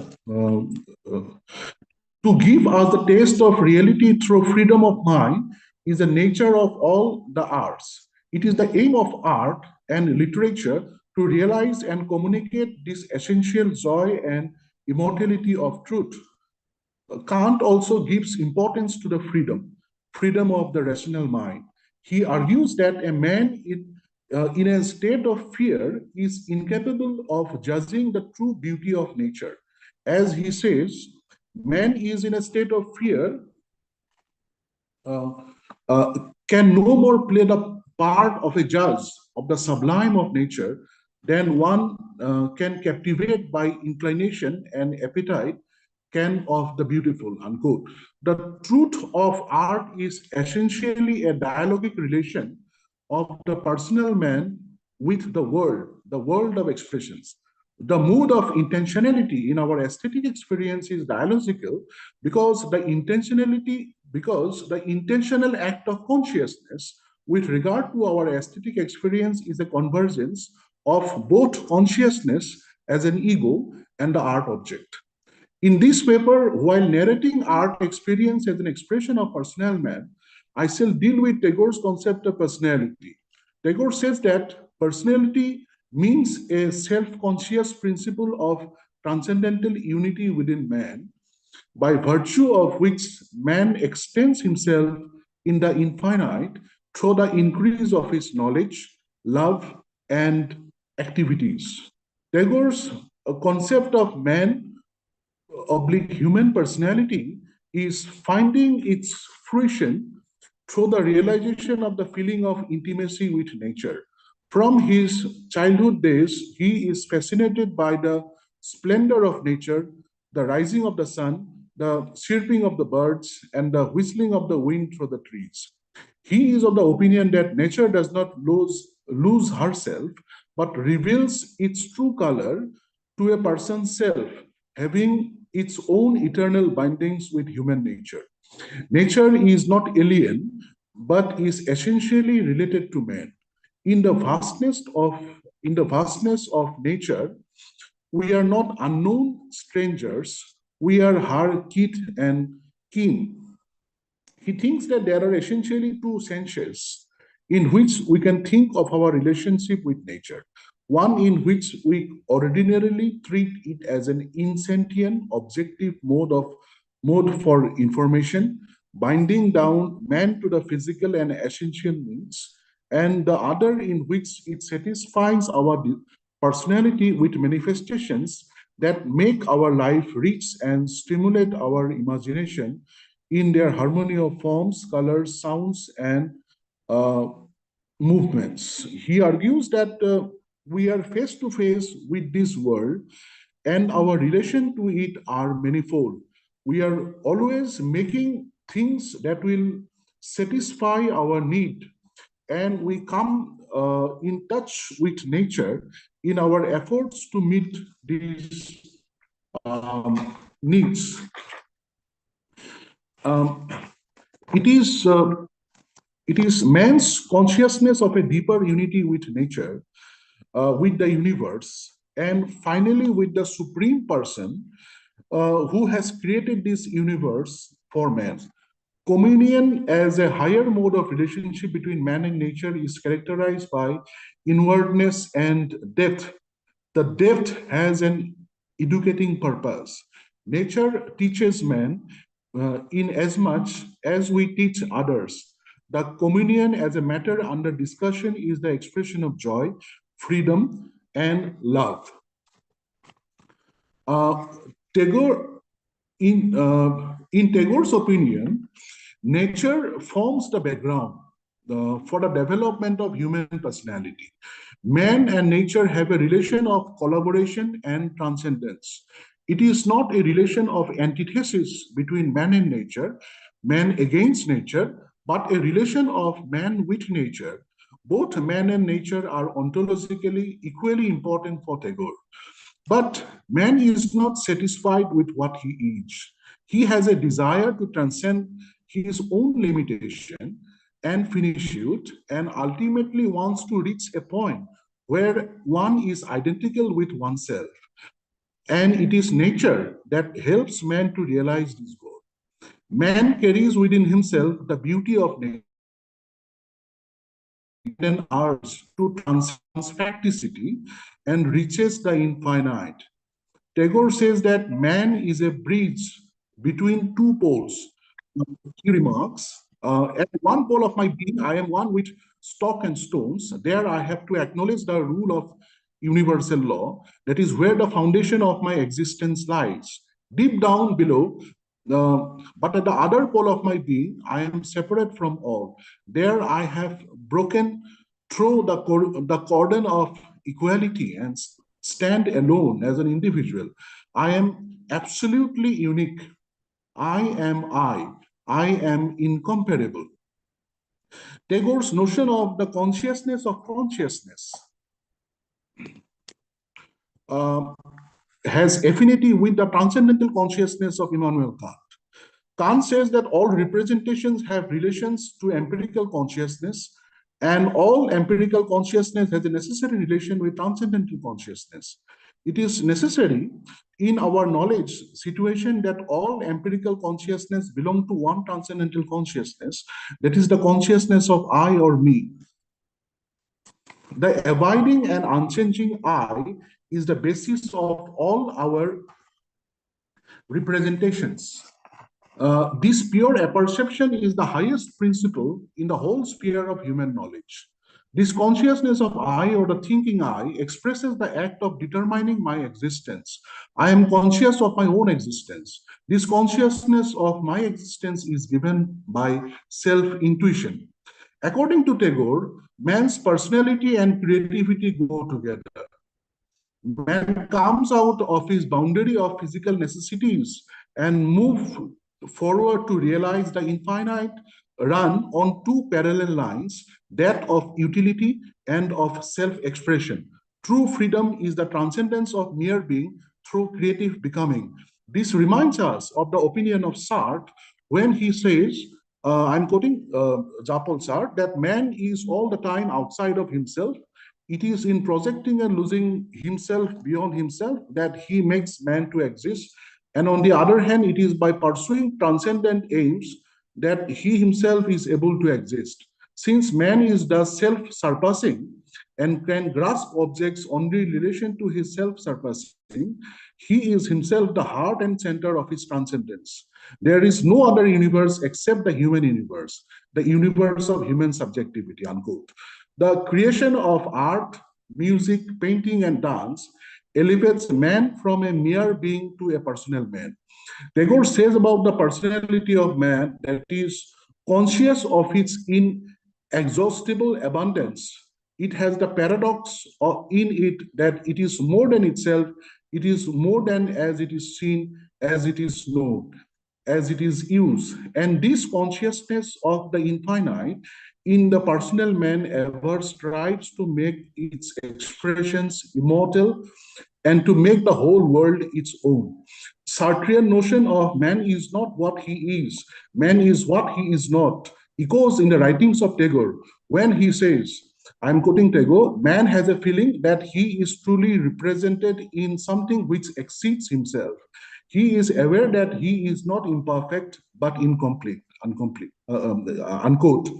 The personal man, according to Tagore, is the highest in man, the eternal man, the complete man in this realization of the beauty of, in the unity of beauty, truth, and goodness. There is an interrelation between the world in which we live and the personality of man. In fact, this world is endemic for the development of the personality of man. Tagore calls this creative urge, which is found within all human beings, as the surplus in man. This surplus seeks its channel in the creation of the beautiful and the good that builds man's true world. And this creation is the proper function of art. In creating art, man reveals himself and not the object. In his creativity, man realizes the supreme person who has made this world so personal to man. Tagore thinks that man is true where he feels his infinity or the divine, and the divine is the creator in him. Therefore, with the attainment of his truth, he creates. In his approaching the Supreme Person, man also gets the assurance of his immortality. For men are the symbol of life. Whenever they fully realize themselves, they feel their immortality. May I take, sir, 1 or 2 minutes to wind up my paper? 1 minute. Thank you.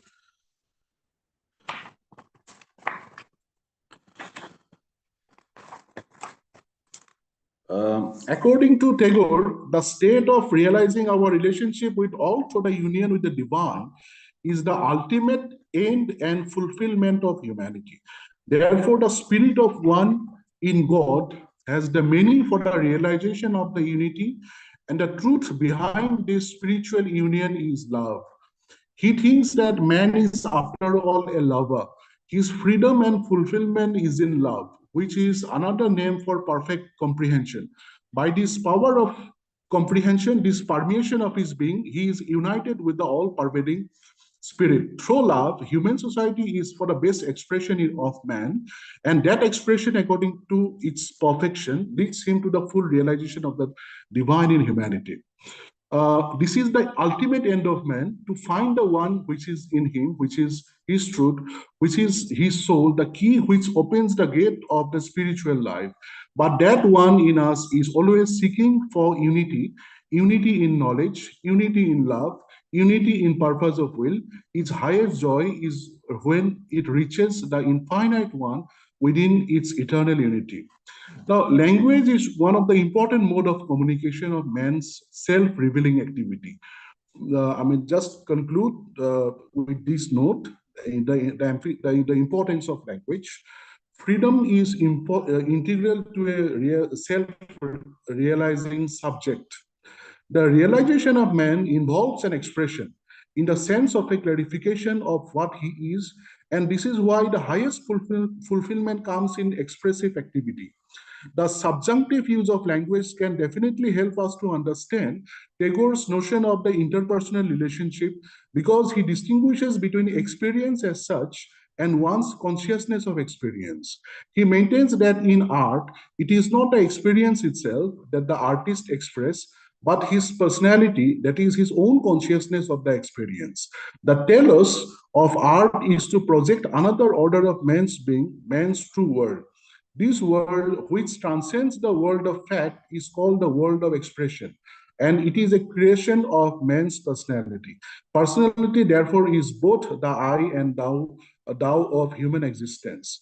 According to Tagore, self-expression is the important channel of communication. As an expressive being, man recovers communion with the universe. It is man's consciousness of a deeper unity with nature, with the world of which we are a part. The self-revealing I is in interchange with the greater nature. So with this, I would like to thank you organizers, thank you all the audience, and also the chairperson of the session for giving me this opportunity to present my paper. Thank you so much. Thank you very much. It's always a pleasure to listen to a paper so beautiful and about the beautiful ideas of Tagore, especially the whole question about human surplus as it comes in Rabindranath Tagore. Two things I just wanted you to consider. One was that the Sartrean notion, which you compared, is actually an odd comparison. In case of Tagore, is an essentialist.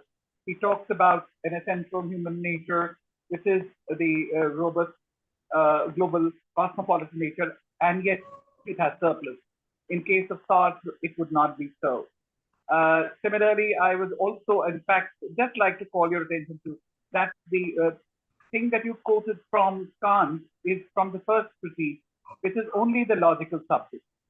The transcendental unity of a perception is actually a very thin kind of epistemic subject, which does not have the wholeness which is there in the third critique, which would perhaps be more useful to take when you look at Kant. And what I always find absolutely fascinating, that apart from the more generic things, Tagore and his people whom he admired and whom he associated with, like Nandalal Bose, actually had a very detailed account of how it has to be implemented in education. So, Rupa Vedaha Pramanani, Bhavalavane Yojanam, Sadrishyam, Vanaprabhatam, Itisitram, Chanangakam, the whole thing that he talks about the 6 elements of art education, which all of you in Bengal know through Sahachitra Shiksha, which is part of the Shantiniketan school, is very well done. So he's not only talking about the generic nature of art, he's also talking about the specifics of how it is to be introduced in education. So it's a great pleasure to listen to you, and I may invite questions if there are any. Any questions?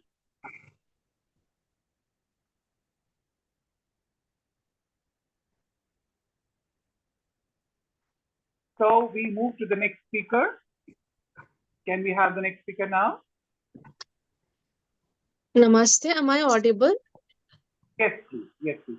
Can you just please also announce your name, ma'am? Yeah, so esteemed chairperson, convener of the seminar, coordinator, fellow participants, and everyone present over here. My name is Kashmira Murmu. I work as an assistant professor of philosophy at Department of Philosophy, Ravenshaw University, Cuttack, Odisha. And the title of my paper is a comparative analysis of environmental consciousness in Buddhism and Neo-Humanism of Shri P.R. Sarkar. So I'll request the coordinator or anyone present over here to kindly display the PPT that I had sent. So if it is possible, kindly display the PPT that I had sent.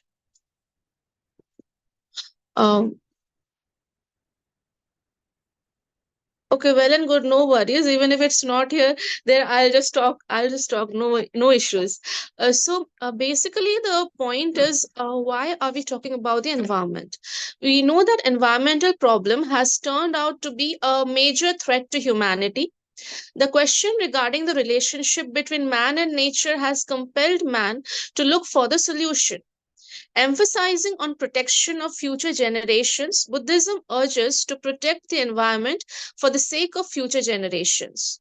In Buddhism, nature is protected for the sake of avoiding the karmic consequences of actions that harm others and not for itself. According to me, it is a very narrow viewpoint. On the other hand, new humanism can work as a supplement, and this new humanism theory was developed by Sri Prabhat Ranjan Sarkar, who advances this argument by adding the idea of genuine love for the entire living and inanimate universe. In this backdrop, the paper will delve down Sri Prabhat Ranjan Sarkar's views on environment that may solve the environmental problems faced today. So, there are certain concepts related to that come under the purview of Buddhist environmental ethics. The first one is the law of karma. The distance between deeds and their results can be bridged with knowledge of the law of karma. According to the law of karma, every action we take, every word we speak, and every idea we have shapes the circumstances of our existence in the future. Everybody bears the repercussions of his or her previous words, deeds, and thoughts. Therefore, a person is encouraged by the law of karma to accept responsibility for both his current life and all of his future ones. Karma can be classified as verbal, physical, or mental. Given that words and acts originate in awareness, consciousness is thought to be the primary formative force. Since thought determines both an individual's and the world's fate, moral degeneration of society coincides with global physical degradation. The second key concept given by Buddhist philosophers is about the equal treatment of all beings and the principle of ahimsa. Buddhists acknowledge that animals are sentient beings with feelings and thoughts. They contend that animals just do not have the right environment for the development of these traits for a variety of reasons. It is interesting to note that two gazelles listened to the Buddha's first sermon along with 5 ascetics. The gazelle's picture became so deeply ingrained in Buddhists' minds and hearts that it symbolized the first round of the Dharma wheel. Buddhists hold great reverence for the elephant, bull, lion, turtle, swan, peacock, and all animals that symbolize the 12-year circle. One may even say that Buddhists have an exalted view of animals. It is said that from the time of plowing and sowing until the food touches your mouth and saturates your body, it is not only the work of a man. Hence, the idea that others must perish in order for you to survive is intolerable. The third key concept is concept of tolerance. Tolerance building has been given a crucial importance in the field of environmental ethics in Buddhism. A person who practices tolerance is compassionate towards all living beings, things, understanding their issues, mental states, and stages of consciousness. He is able to engage in the position of another and comprehend the actual causes of his actions. It is said that the development of a bodhisattva highly depends upon his all encompassing personality, where there is compassion and there is respect. Now, let us go to the no travel land. It might seem that Buddhism presents a holistic perspective on the world in which people are seen as existing, quote unquote, one with nature. But the problem lies in the fact that Buddhism focuses upon human suffering and the ways to remove it. It does talk about compassion and mercy towards nature, but it talks about them not in an intrinsic manner. Nature needs to be saved so that human beings do not accumulate bad karmas, thus accumulating bad consequences in response, which will trap them in the Jara Marana Chakra. So now the question is, does Buddhism talk about man being one with nature or man in tune with nature? According to me and my paper, it goes with the latter phrase. Now, coming to the advent of Sri Prabhat Ranjan Sarkar and his concept of genuine love, according to Sri Prabhat Ranjan Sarkar, everything in the state of nature, including humans, other living counterparts, and the nature around, constitutes the integral whole. Man is not only born in the lap of nature but is also nurtured by the forces of nature. The intimate relationship between man and nature can hardly be overemphasized. The primal human needs are available in the state of nature: the food that we take, the water that we drink, and the sunshine, the clouds that bring shower. Everything provides a supportive environment for human society to grow. Things and beings in the state of nature are mutually supportive. The vegetative kingdom and human beings are upon one another. One cannot live without the other, but man, on account of ignorance and myopic mindset, tends to live at the cost of the rest of the creation, construing himself as the end and everything else as having only its instrumental or utility value for the humans. This has led to the exploitation of flora and fauna and the inanimate nature. Shri P.R. Sarkar puts forth the distinction between existential and utility value, enunciated by underlining his contention that irrespective of the utility value, the non-human existent has its existential value insofar as by its very existence does contribute to the harmony of the whole. Hence, any effort by man to live at the cost of others proves to be self-defeating. There has been growing realization that the so-called nature is not inanimate. The whole nature is living, and man should learn how to recognize the intrinsic value of every existence. Man must be one with nature, and this is possible only through genuine love, when he identifies himself as a part of the cosmic whole, where each and everything is interconnected.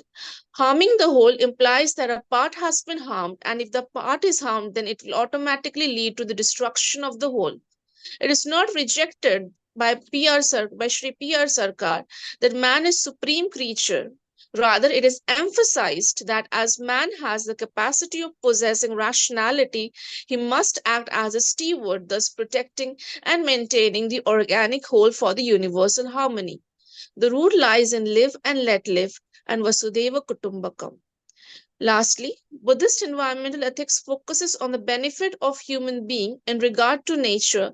It talks about being in tune with nature. On the other hand, neo-humanism of Sri P.R. Sarkar can supplement it by stating that the role of man in protecting nature for its own sake and treating oneself as a part of the organic whole and not as a way to escape the karmic cycle can attach the responsibility that is very much required in today's world.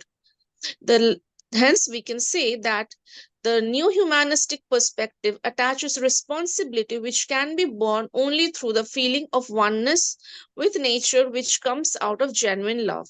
So, in this way, I have tried or I have made an attempt to understand and analyze two very, very different perspectives related to environmental ethics. And in my paper, I have also presented the detailed arguments regarding the same. Thank you very much.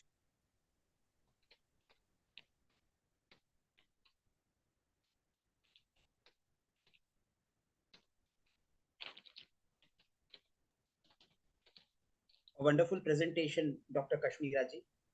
Thank you, Kashmira, for your very nice paper. The paper is open for discussion. I was just wondering that, in the present context, where people are talking about deep ecology, how does this position itself with Anina this position? And also, since it's an audience of philosophy scholars, the whole question that does Buddhist philosophy really go very well with the karma theory? because there are certain versions of Buddhism which speak about anatta, and the karmic theory falls awkwardly with that. And especially when we look at Ambedkar in the Nabayan, he would not be so happy with that. So multiple kinds of questions regarding that, I'm sure, but a beautiful representation. And also, I think for us, it is educated to know about Professor Sarkar, about whom we know very little. So thank you very much. Questions invited. Kashmira.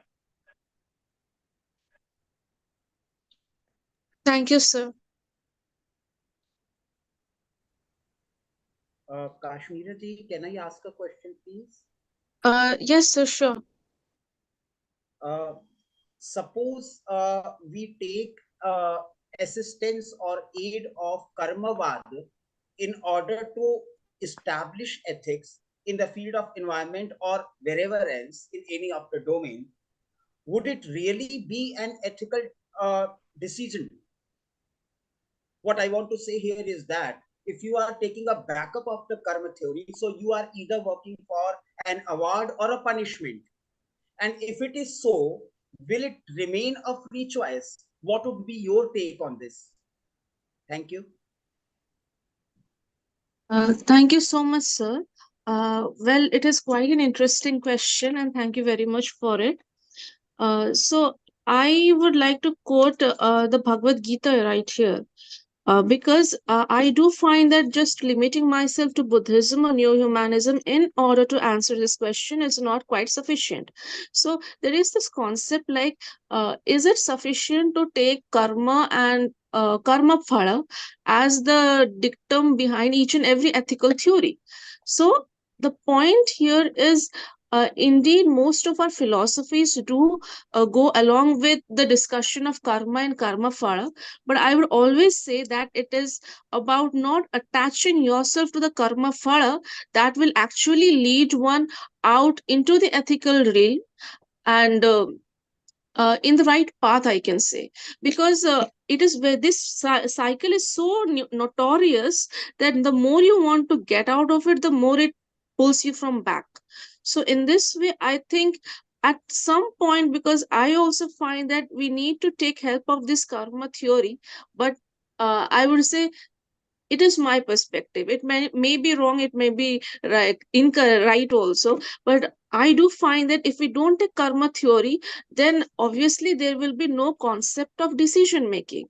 If there is no concept of decision making, there is no concept of freedom or free choice. So if we are actually talking about freedom and free choice, we need to take help of this theory. Thank you. Kashmira, I think you would have to think a little more about this. The question is that if you equate the karma theory with only causation, that you have intentions which cause action, then you are actually taking for definition. The question is that within a particular, because all action theory has to have an intention causing actions, and that is why it will be called an action theory and not an event theory. The question is that when you take the theory of karma, it has a historical, cultural, philosophical heritage. And then, especially when you are saying that you want to take the reference of the Bhagavad Gita, then the discussions of the prarabdha and the sanchit and the kriyama and karma, etc., all of that will come into play.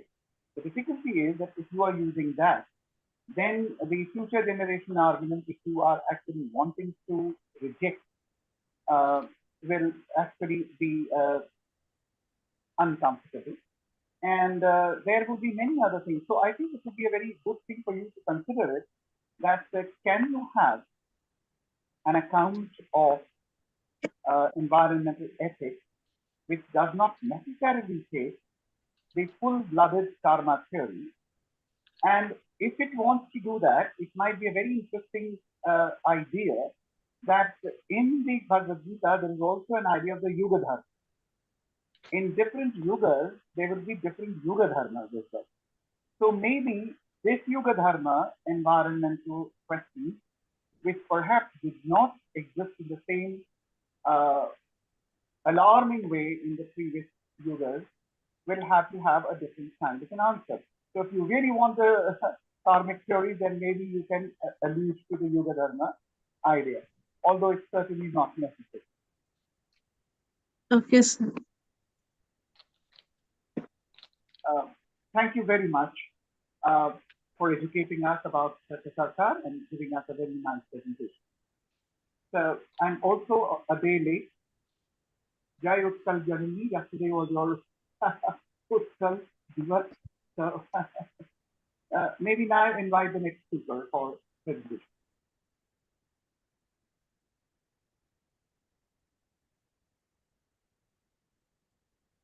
Can I start, sir? And this is Megha Sayade. Yeah, this is Magadh. Yes.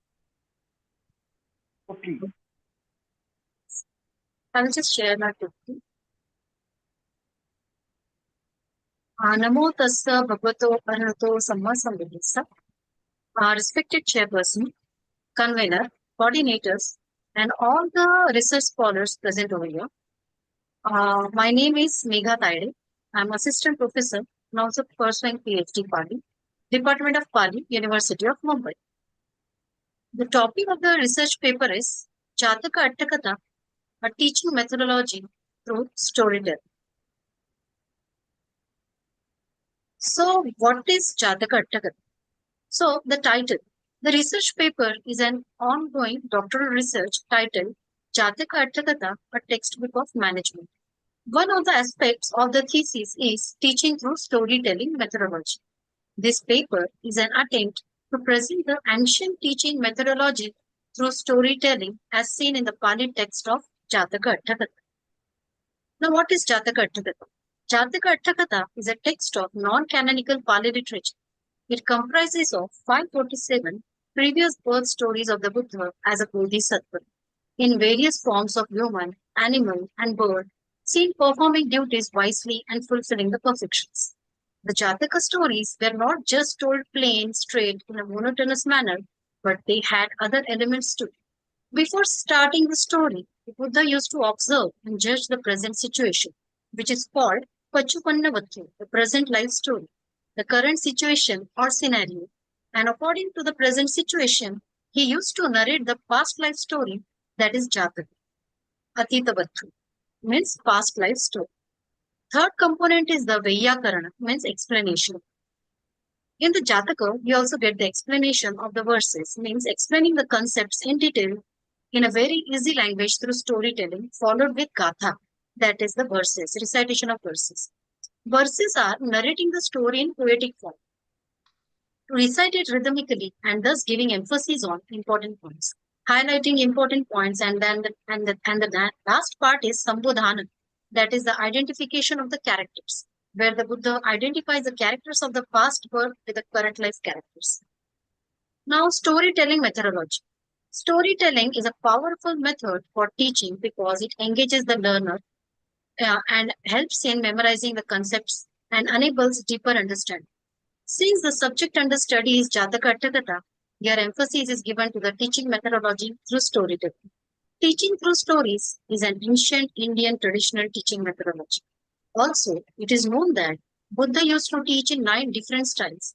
We can say the 9 genres, which is known as Navanga Sattva Sasana. It is said that Buddha used to choose these different styles at different times.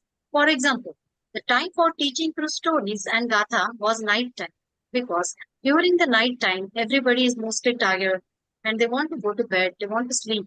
At that time, when people used to visit Buddha for the Dhammadesana, so Buddha used to teach them through storytelling, thus making the discourse more interesting.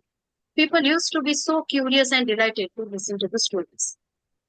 So let us take the practical example and let us listen to one of the story of Jataka Attakatha to analyze the storytelling methodology. So here, for the research purpose, Mahila Mukha Jataka Vandana, Jataka Attakatha number 26 is been taken for the study purpose. So let us see the story. So from the image, we come to know the stories about an elephant. So there lived a king's elephant named Mahila Mukha. He was very disciplined in his behavior and never troubled anybody. Once at night time, near the elephant staying place, 2 burglars came and sat down and started interacting with each other. The elephant, having heard the talk between the 2 burglars, A burglar should get rid of all goodness and virtue and be quite pitiless, a man of cruelty. Here you can see the image, not the same, for demonstration. I will also read the same dialogues in Pali quotation. You can see these burglars. So they are saying, Chorin cha nama silachar yuktena na bhavitabbam kakhadena farusena sahasikena bhavitabbam. And the elephant is thinking, Te mam sikha penti ti sayyaya udani maya kakhadena farusena sahasikena bhavanti.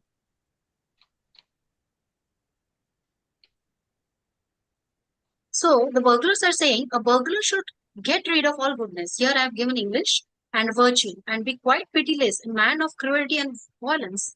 And the elephant thinks they came expressly to instruct me and that I must turn pitiless, cruel and violent. So the elephant has taken this as a teaching or the learning that somebody is training him. So after having schooled one another in these councils, the burglars took themselves off. The next day too they came and many other days beside and held like converse together. So many days these two thieves or two these people who are going to do some cruel thing, violence, they are interacting with each other behind the wall where the elephant is staying. So till the elephant came to the conclusion, and when the elephant has heard everything, he came to the conclusion that they came expressly to instruct him, and that he must turn pitiless, cruel, and violent. And such indeed he became. No sooner did his manhood appear in the early morning that the elephant took the man in his trunk and dashed him to death on the ground. And in the same way he treated a second and a third, and every person in turn came near him. So now everybody was shocked that this elephant was so good, he was so calm, he was so well behaved. What happened suddenly? Then the king invited the Bodhisattva, who was king's minister. So Bodhisattva thought over the possible causes of the change. He concluded that the elephant must have heard persons talking near him and have imagined that they were giving him a lesson, and that this was what has perverted the animal. Then the Bodhisattva set good men, sages, and Brahmins in the stall and bade them talk of goodness. And they, taking their seats hard by the elephant's focus points. So, what did the Bodhisattva try for the solution? He did the same procedure where he instructed some good people to sit there and talk good things. So here I have given again the Pali dialogues. Na pochi paramasi tappu, na mare tappu, sila char sampanini, hanti mettanu dayo uttena bhavitu. But mang ime sikha penti, ito dani patthaya silavantena bhavitappu. So these two good people are talking. Neither maltreat nor kill, be with goodness and virtue, be loving and merciful. Now this elephant is thinking, they are instructing me, I should become good. So then this elephant, listening to this repeatedly, he understood that he has to behave good. So he started behaving good. So this was the story. Through hearing the first burglar's wicked talk, damsel face ranged abroad to wound and kill. Through hearing later wise men's lofty words, the noble elephant turned good once more. Means just by listening, he changed. When he listened to the evil talk, he behaved like that. When he listened to the good talk, he behaved like that. So this was the short story. Now we will move to the analysis. The Jataka Attakatha is a beautiful narrative that fulfills all the condition of creative writing. The Jataka narratives not only record or express feelings, but rather generate feelings in the reader. It has catchy paragraphs, characters of the story, meaningful dialogues, and the plot of the story. Then there is the climax of the story, tension, and finally resolution too. Now here, what is the learning? Now we have listened to the story, we have seen the story. Now let us see what is the learning. So right when we will go to the very beginning of our existence, that right from the time when the mother conceives the baby, slowly the baby organs or the baby starts developing. And after a few months, the ears of the baby develop. The child starts listening. Parents start talking to the child, which is termed as Garbha Sanskar. So the atmosphere in and outside the womb of the mother is kept positive and is taken utmost care. Because whatever the child hears, positive, negative, will be registered in his mind and is stored in the subconscious mind. It is considered as a training of the mind of a child inside the womb. The child thinks that these are the lessons for him or her. Thus, this is the way the human mind works and get affected by the atmosphere around him. If we take this at a higher level, example, families, school, colleges, offices, corporations, everywhere, when certain narratives or something is spoken concerning any person or any situation, the narrative is set in the minds of the people who are listening to it directly or indirectly. Thus, disturb the flow of decorum, creating false narratives, which turn into grapevine communication. And in today's technological world, everything goes viral so fast, even if it is a good thing, even if it is a bad thing. If it is a good, then good will spread. If it is a bad, negative narration, then negative narration will spread. So here we can learn two management principles from this Jataka, that is a grapevine communication and maintaining the flow of decorum. Grapevine communication is a method of informal and unofficial form of communication held in the workplace. It does not have any defined structure or agenda and is carried out by the people in an organization in the form of rumors, gossip, false statements, and half truths. And maintaining floor decorum means where the people are working together or where the people assemble together. Whatever you speak positively, negatively in front of people, employees, anybody, we have to be very cautious because it may impact their mental state or mind, or maybe they may create a new narration and listening to the same thing. So this was the storytelling. Now, how does this storytelling method work? So storytelling method scientifically proven that storytelling stimulates various parts of the brain. It includes area responsible for creative power, empathy, and memory. This way of learning leads to deeper learning experiences. Now, how does the storytelling affect the brain? So there is neural coupling. A story activates parts in the brain that allows the listener to turn the story into their own ideas and experience thanks to a process called neural coupling. Then dopamine. The brain releases dopamine into the system when it experiences an emotionally charged event, making it easier to remember and with greater accuracy. Mirroring. Listeners will not only experience the similar brain activity to each other, but also to the speaker. There is a connection between the speaker and the listeners when it is a storytelling. Then there is a cortex activity. When processing facts, two areas of the brain are activated. A well-told story can engage many additional areas, including the motor cortex, sensory cortex, and frontal cortex. Means all the sensory organs of the brains gets activated when somebody tells story because there is an actual engagement, emotional engagement.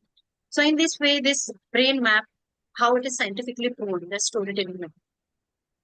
With this, I will like to conclude saying that the Pali text, Jataka Attakatha, itself has the inbuilt teaching methodology through storytelling. This is an ancient wisdom that holds true in today's modern world too.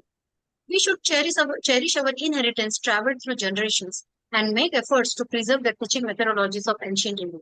Such teaching methodologies should form part of our academic world to make learning more joyful rather than stressful. Pali Jataka Attakatha is one of an excellent example of this area. Thank you so much. Thank you for a very precise and an informative paper on pedagogy, and especially with reference to storytelling and a specific reference to how the Jatakas could be used. I'm sure there are many questions which people would worry about, especially about the brain maps and the exact the nature of that and the manipulability of the mind. Also about the many fantastic stories that there are in the Jatakas, many of be acceptable by the modern morals. But nonetheless, I think it's an extremely useful resource on which you are working. So it's very good for all of us as educators. Thank you very much. Any questions? Thank you, sir.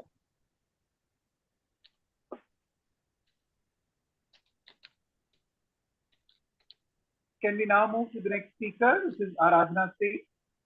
Thank you so much, sir.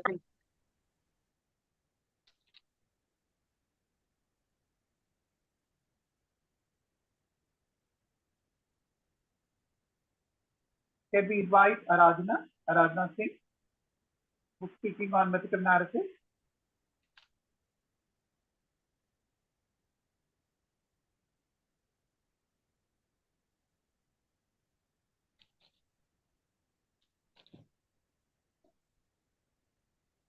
If Aradhana is not able to join, can we invite the next speaker, Deepali Rao?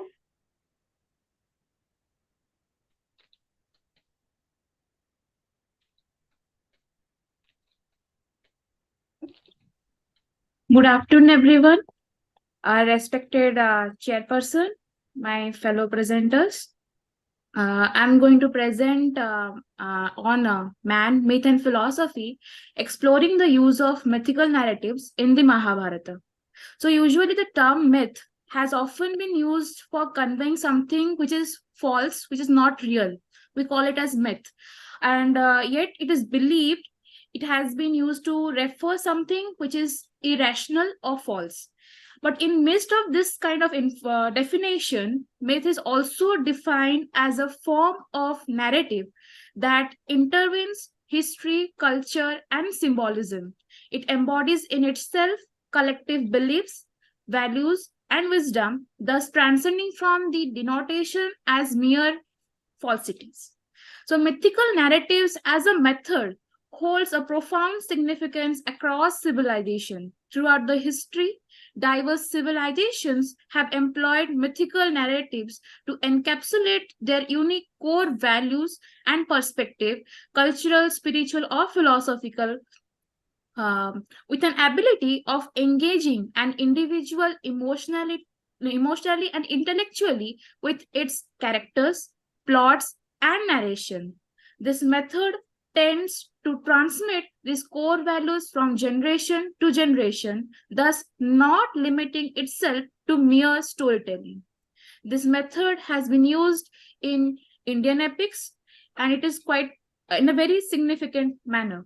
Not only it serves as a dynamic vehicle for establishing a relationship between divine and humanity and shaping cultural identities, rather it also acts as conduits from conveying philosophical concepts and values by connecting with individuals on a personal and relatable level, with the use of relatable characters and moral dilemmas to illustrate ethical principles. Indian epics have become living entities, maintaining a continuous dialogue between the past and the present, carrying forward the insight and values embedded within them.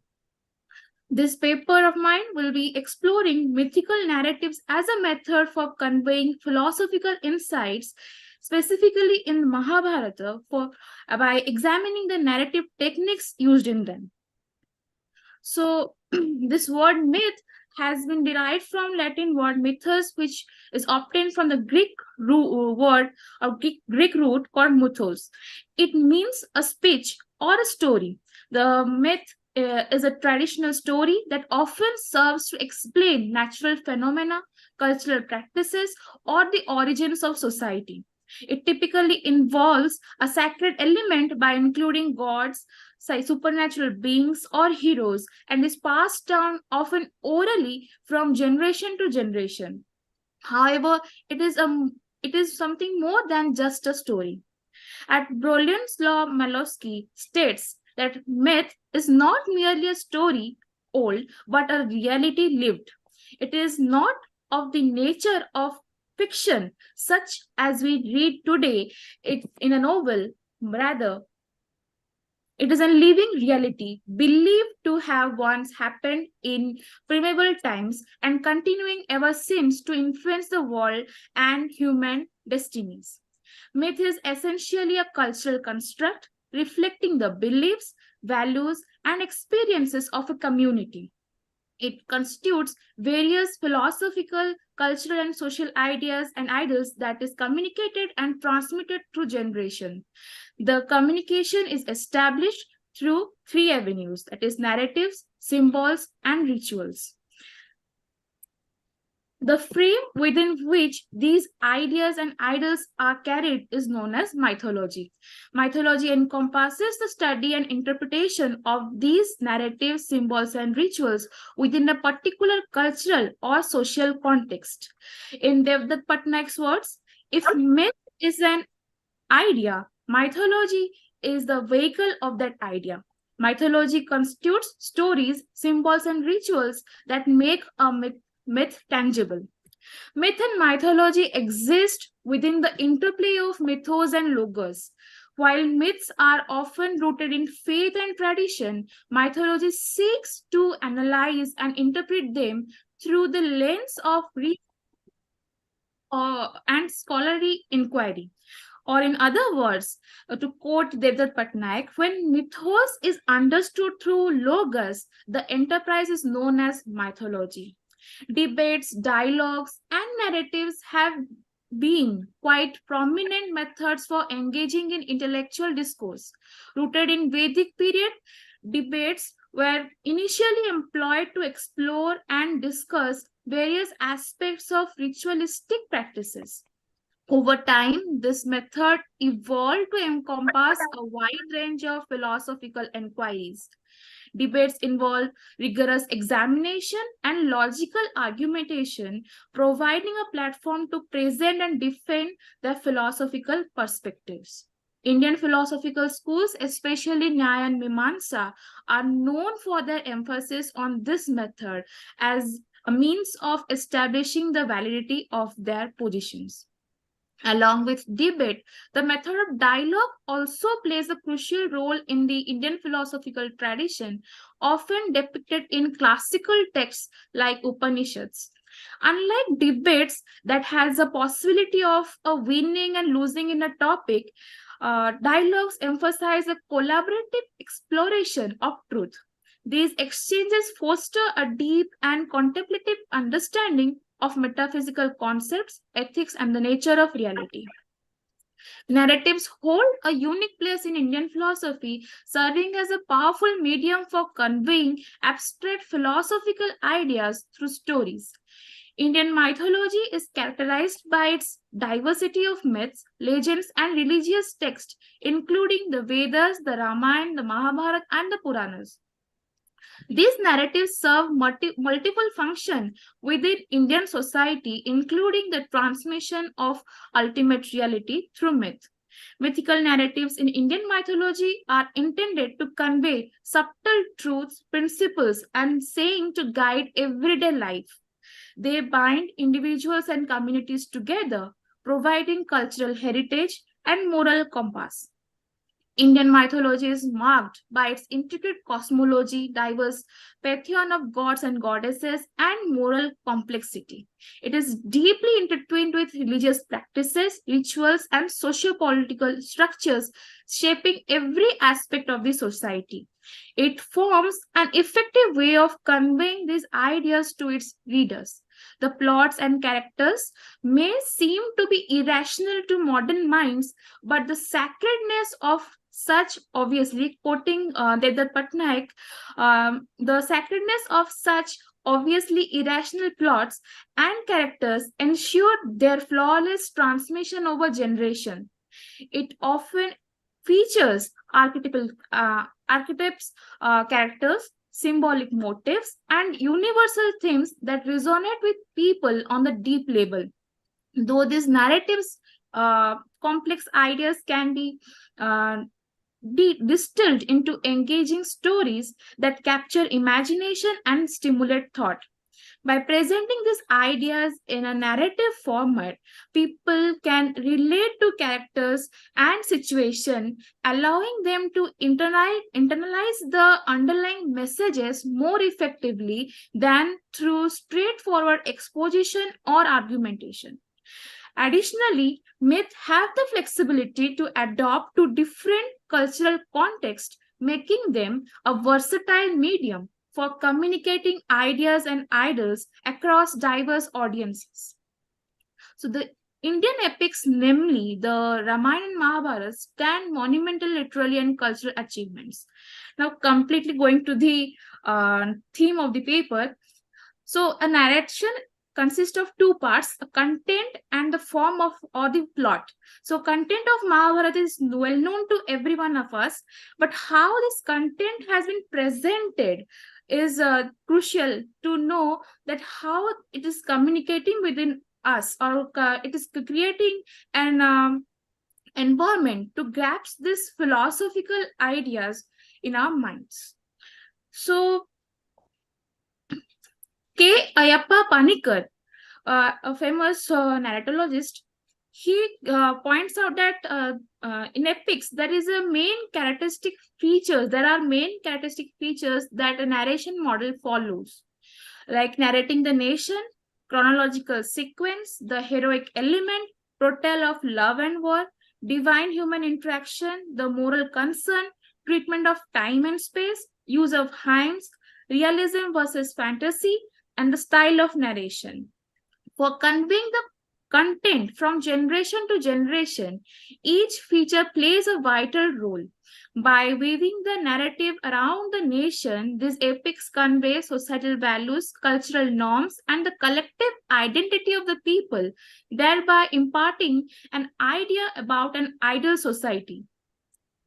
Both the epics follow a structured narrative format divided into multiple chapters or books, each with own subplots and character arcs. This allows for the development of integrated storylines and the exploration of divine themes ranging from love and duty to power and betrayal in a coherent manner, allowing for a deeper understanding of moral and ethical dilemmas faced by characters over time. One of the features of the epics is the vast array of characters it contains, each with their own motivation, virtues, and flaws. Through their interaction and experiences, characters undergo significant transformation, reflecting the complexity of human nature and moral dilemmas. However, it can be observed that the content of both the epics mainly centers around the concept of dharma, karma, and the pursuit of righteousness, with the employment of various narrative devices such as flashbacks, foreshadowing, use of lyrical language, vivid imagery, and parallel storylines. The epics tend to enhance not only the dramatic tension but also captivates its audience's mind and enhance their imagination and critical thinking, hence acquiring a greater position than a mere story. The use of hymns add a spiritual dimension to this.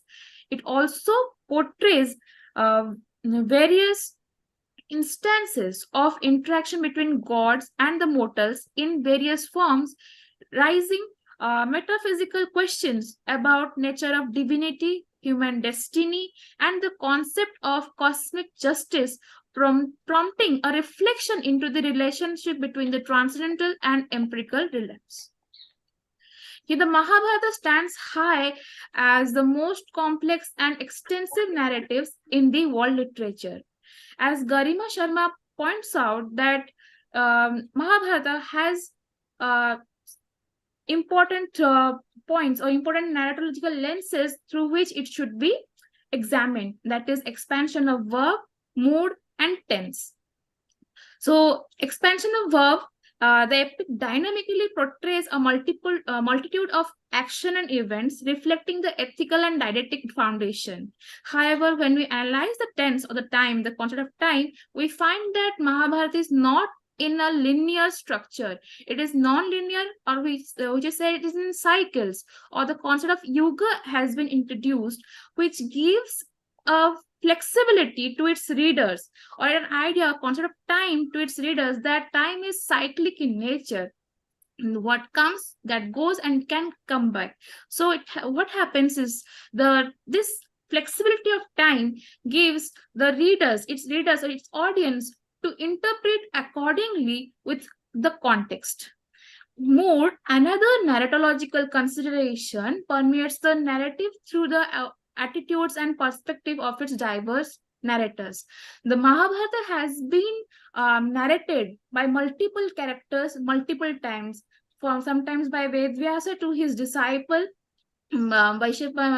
Vaishampayana, and sometimes by Sauti to Sanuka or the group of sages, and sometimes it is narrated to Parikshit. So here the mood of the narrator, the way the narrator is narrating the story, also influences the mind of the hearer or its audiences.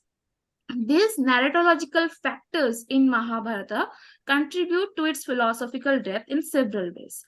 Viewing the epic as an expansion of a verb underscores its dynamic nature, reflecting the continuous flow of existence and action. This philosophical perspective also aligns with the concept of karma and dharma, highlighting the interconnectedness of action and their consequences.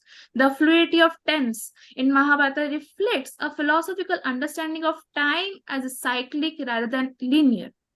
This challenges reader to contemplate the nature of time, impermanence, and the eternal recurrence of events, echoing themes of samsara, the wheel of existence in Hindu philosophy. The varied moods within the narrative offers philosophical insight into the complexity of human emotions and experiences. Through different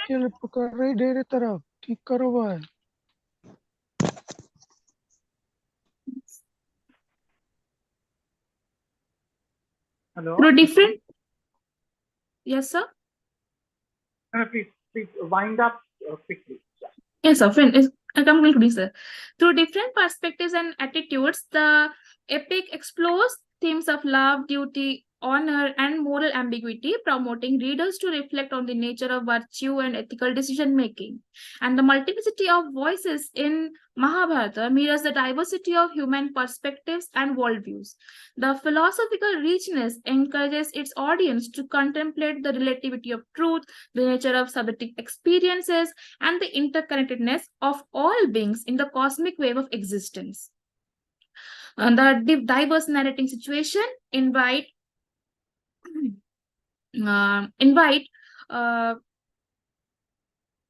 philosophical inquiry into the nature of storytelling and truth. By presenting the same events from different perspectives, the epic promotes reader to question the nature of reality, the limitations of perception, and the role of interpretation in shaping our understanding of the world.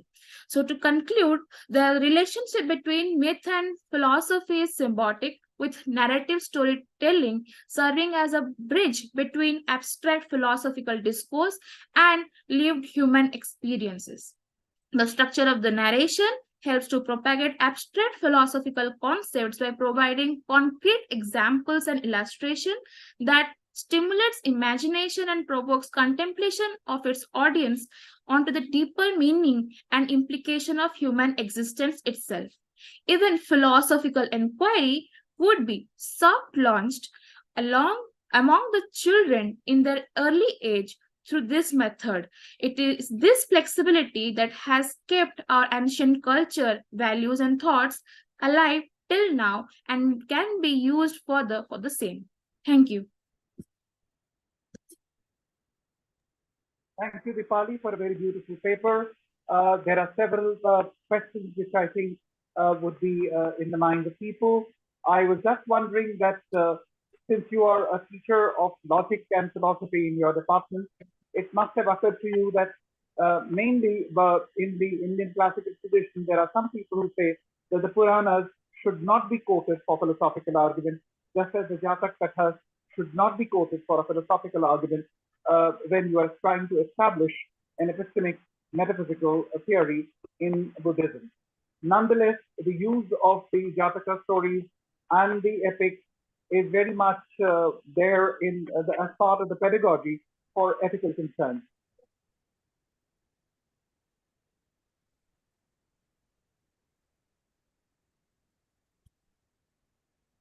I'm sure there would be many questions. If there are some questions, please join in.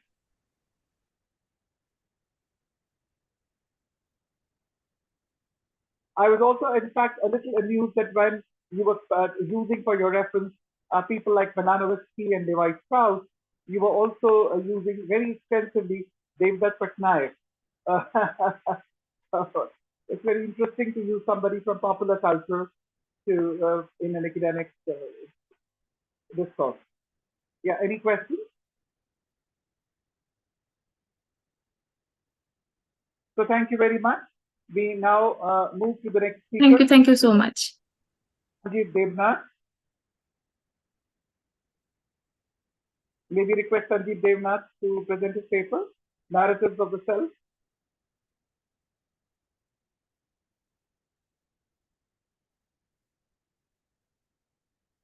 Is Sanjeev there?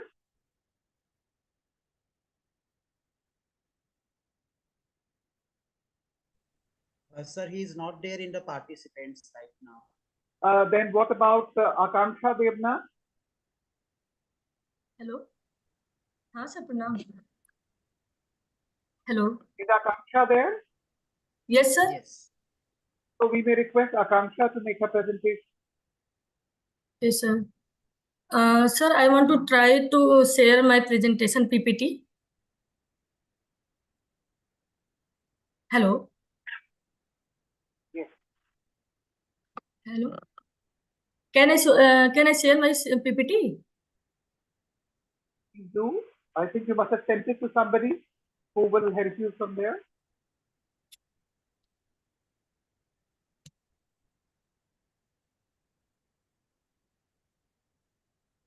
Yes. We can now see your PPT. Yeah, please. Okay sir hello हाँ sir ये show कर रहा है okay बिल्कुल हम देख सकते हैं दार्शनिक परामर्श में कथा की भूमिका। यस सर सर मैं आकांक्षा प्रजापति शोध छात्र दर्शन एवं धर्म विभाग काशी हिंदू विश्वविद्यालय से मेरे शोध का विषय है दार्शनिक परामर्श में कथा की भूमिका जैसे कि दार्शनिक परामर्श एक अभी नया ट्रेंड में हुआ है फिलॉसफी में मतलब दर्शन में एक नए ट्रेंड के रूप में आ रहा है उभर के उसमें जो कथा की क्या भूमिका हो सकती है उसको मैं कोशिश करूंगी समझाने का तो जो कथा का एक कहानियों के रूप में लिया जाता है उसका एक जो शास्त्रीय रूप होता है जैसे वाद जल वितंडा उसको दार्शनिक परामर्श में एक विधि के रूप में देख सकते हैं कि नहीं इसको देखने का मैं प्रयास करूंगी जैसा कि एक सेकंड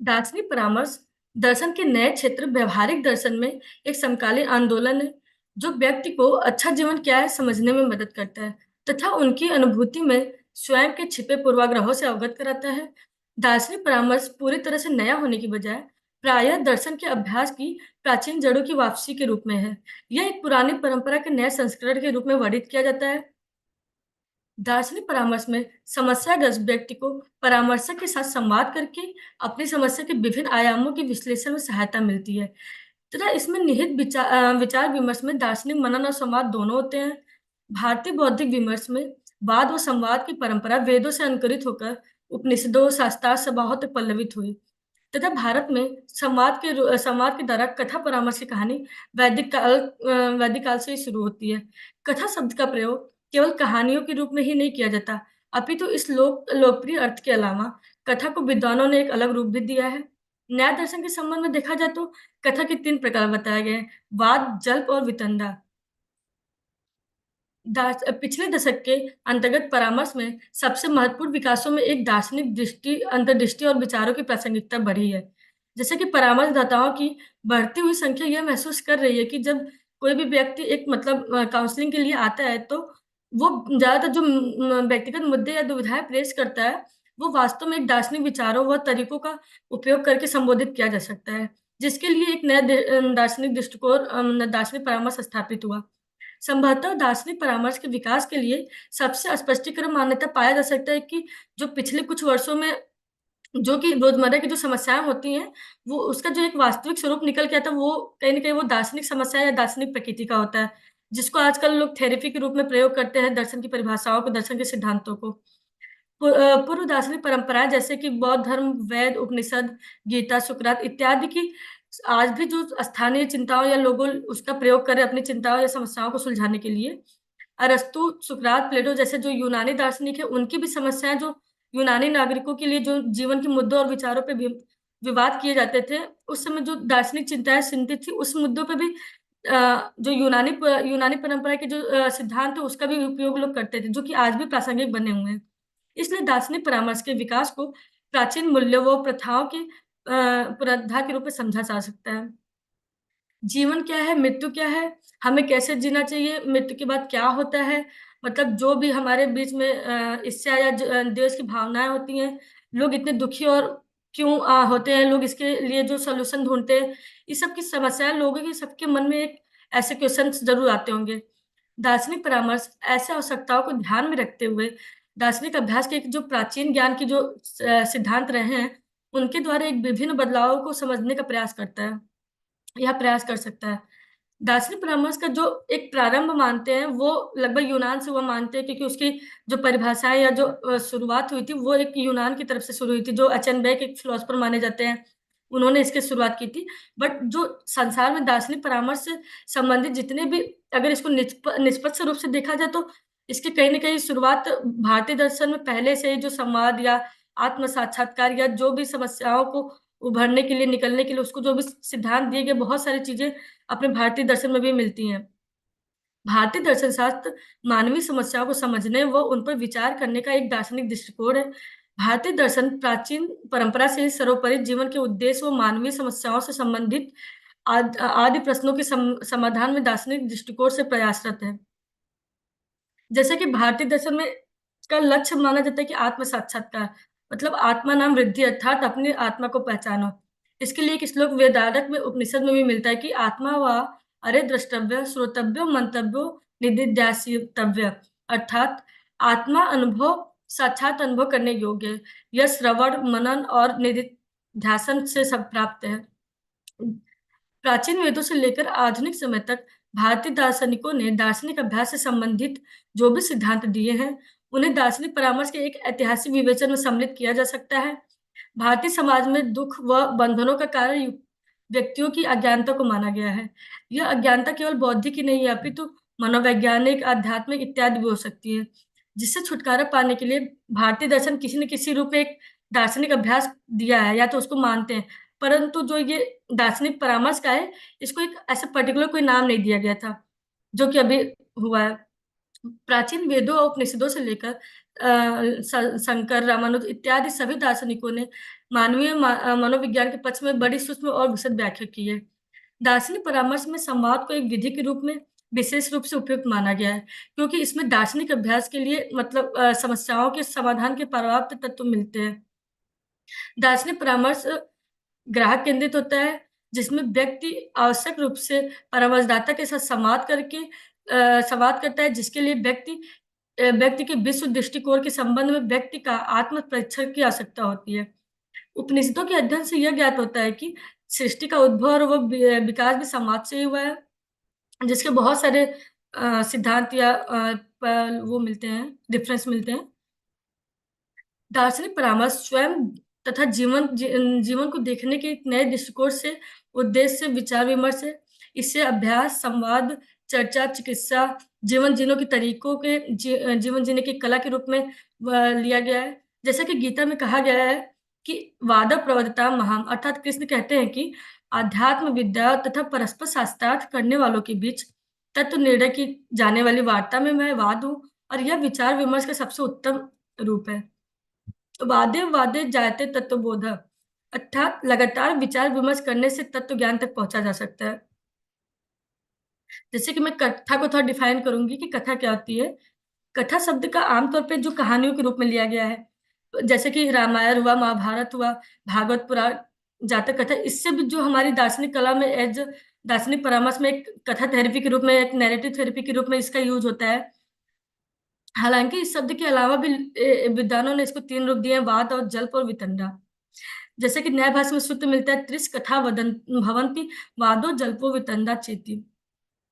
दार्शनिक परामर्श में दार्शनिक चर्चाओं की शास्त्रीय भारतीय तकनीकों की जांच करेंगे कि जो कथा का शास्त्रीय रूप वाद जल वितंडा को हम एज ए दार्शनिक परामर्श की विधि के रूप में ले सकते हैं कि नहीं, मैं इसको देखने का प्रयास करूंगी। अभी कथा का लक्षण है पूर्व पक्ष व उत्तर पक्ष का प्रतिपादन करने के लिए अनेक वक्ताओं के में प्रयुक्त होने वाला वाक्य समूह। जैसे कि काउंसलिंग में एक क्लाइंट और काउंसलर होता है, तो एक उसको मतलब पूर्व पक्ष और एक उत्तर पक्ष के रूप में लेके, जैसे कि न्याय सूत्र में कथा के 3 बताए गए हैं, वैसे चरक संहिता में भी कथा को दिखाया गया। चरक संहिता में भी संध्या संभाषा और विग्रह संभाषा के रूप में चरक ने भी उसके 2 रूप बताए हैं, और धर्म कीर्ति ने भी उसको 2 रूप में बताया है, तत्व बुभुत्सवाद और विजुगीषीवाद। जैसे कि जैन में भी इस वाद को कथा का एक रूप स्वीकृत किया गया, तथा जल्प वितंडा को उन्होंने कथा न कहकर कथा भास से संबोधित किया है। और बौद्ध दर्शन में वर्णित विचार विमर्श को कथावस्तु के नाम से कहा गया है। परंतु विचार विमर्श करने पे कथा का जो त्रैवेद रूप होता है वही उचित ज्यादातर माना जाता है। जैसे कि गौतम ने जल्प और वितंडा का भी उपयोगिता बताते हुए एक श्लोक दिया था कि तत्तादृशाय संरक्षणार्थ जल्प वितंडे बीज प्ररोह संरक्षणार्थ कंटक शाखा वर्णत अर्थात अपने प्रमाण सिद्ध सुपरिचित सिद्धांत के रक्षण के लिए जल्प वितंडा का आवश्यक है। जैसे कि जब कभी भी संवाद या काउंसलर क्लाइंट के बीच की संवाद होती है, तो कहीं न कहीं क्लाइंट कुछ न कुछ अपनी एक सिद्धांत पे रहता है, तो वो अपने सिद्धांतों से निकलना नहीं चाहता है, तो ज़्यादातर ऐसे टाइम पे वो जल्प और वितंडा का यूज़ करता है। तो इसलिए कहीं न कहीं एक तरफ से उसकी भी बहुत ज़रूरत होती है। इसलिए कहा जा सकता है कि न्याय की वाद परंपरा सबसे उचित है। वास्तव में पूरे न्याय दर्शन को वाद दर्शन कहा गया है, इसलिए इसे वाद शास्त्र भी माना गया है। जैसे कि वाद जल वितंडा का उल्लेख गौतम ने न्याय सूत्र में 16 पदार्थों के बीच में किया है।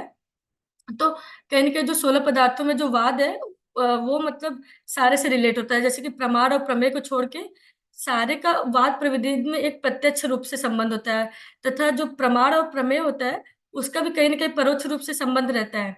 तो प्रमाण और प्रमेय वाद की जो विषय वस्तु से संबंधित होते हैं, तथा जो शेष 13 वाक्य बचते हैं, 13 पदार्थ, वो कहीं न कहीं उसके मतलब एक ज्ञान के साधन के रूप में, प्रमाण के रूप में रहते हैं। जैसे कि वाद के लिए एक श्लोक मिलता है कि प्रमाण तर्क साधनोपलब्ध सिद्धांत विरुद्ध पंचावपयोग पक्ष प्रतिपक्ष परिग्रहो वाद। इसमें जो हमारे 16 पदार्थ होते हैं, कहीं न कहीं उसका यूज़ होता है। तो जैसे कि प्रमाण तर्क में जो प्रमाण और प्रमा के बीच में अर्थात वस्तुओं का वास्तविक रूप में जो अनुभवात्मक ज्ञान होता है, और जो तर्क होता है, वो तर्क एक काल्पनिक तर्क, मतलब हम किसी न किसी एक तर्क को लेके, एक सिद्धांतों को लेके चलते हैं किसी तर्क का। साधनोपलब्ध मतलब साधन वो प्रतिषेध किया जाता हो, अर्थात कि अपनी स्थिति को स्थापित करने का प्रयास। जैसे कि कभी-कभी क्लाइंट जो अपनी जो प्रॉब्लम होती है उसको रखने का कैसे प्रयास करते हैं उस रूप में, तथा अपनी विरोधी धारणा को असत्य सिद्ध करने का प्रयास। उपलब्ध मतलब अपनी विरोधी धारणा को असत्य सिद्ध करने का प्रयास। सिद्धांत विरुद्ध अर्थात जो सिद्धांत के प्रतिकूल ना हो। सिद्धांत 4 प्रकार के होते हैं। सर्वतंत्र सिद्धांत अर्थात सभी संबंधित पक्षों द्वारा स्वीकार किए गए सिद्धांत कि मतलब अगर हम संवाद के रूप में बैठते हैं, तो जो काउंसलर और क्लाइंट होता है, वो मतलब जो भी बातें होती हैं उसको दोनों तरफ से स्वीकार की जाती है। प्रतितंत्र सिद्धांत प्रत्येक पक्ष द्वारा स्वीकार किए गए, लेकिन जो दूसरा पक्ष होता है उसके द्वारा अस्वीकार किया जाना। अधिकरण सिद्धांत कुछ अन्य बिंदुओं को साबित करने के लिए पहले से स्वीकार किए गए सिद्धांत, तथा अभ्युपगम सिद्धांत जो ऐसी चीजें जो कुछ सामान्य विशेषताओं को स्वीकार करने के लिए जिनकी विशेषताओं की भी जांच करनी बाकी। जैसे कि कोई बात अगर क्लाइंट अपनी बात रख रहा है, तो कहीं न कहीं उसको एक काउंसलर मान लेता है कि ठीक है, हम आपकी बात के लिए सहमत है, या जो भी उसको लेकर अभी उस पे जांच करनी बाकी है इस सेंस में। इस प्रकार सिद्धांत के साथ अपनी चर्चा का विरोधाभास से बचने के लिए किसी पक्ष को यह देखना चाहिए कि उनके कथन उनकी ओर से स्वीकार किए गए 4 सिद्धांतों में से किसी का खंडन नहीं कर रहे हैं। अन्यथा यहाँ आत्मविरोध का मामला होगा। और जो पंचावयव होता है कि वह जो किसी मान्य तर्क प्रक्रिया द्वारा उत्पन्न हो, जिसमें 5 तत्व होते हैं।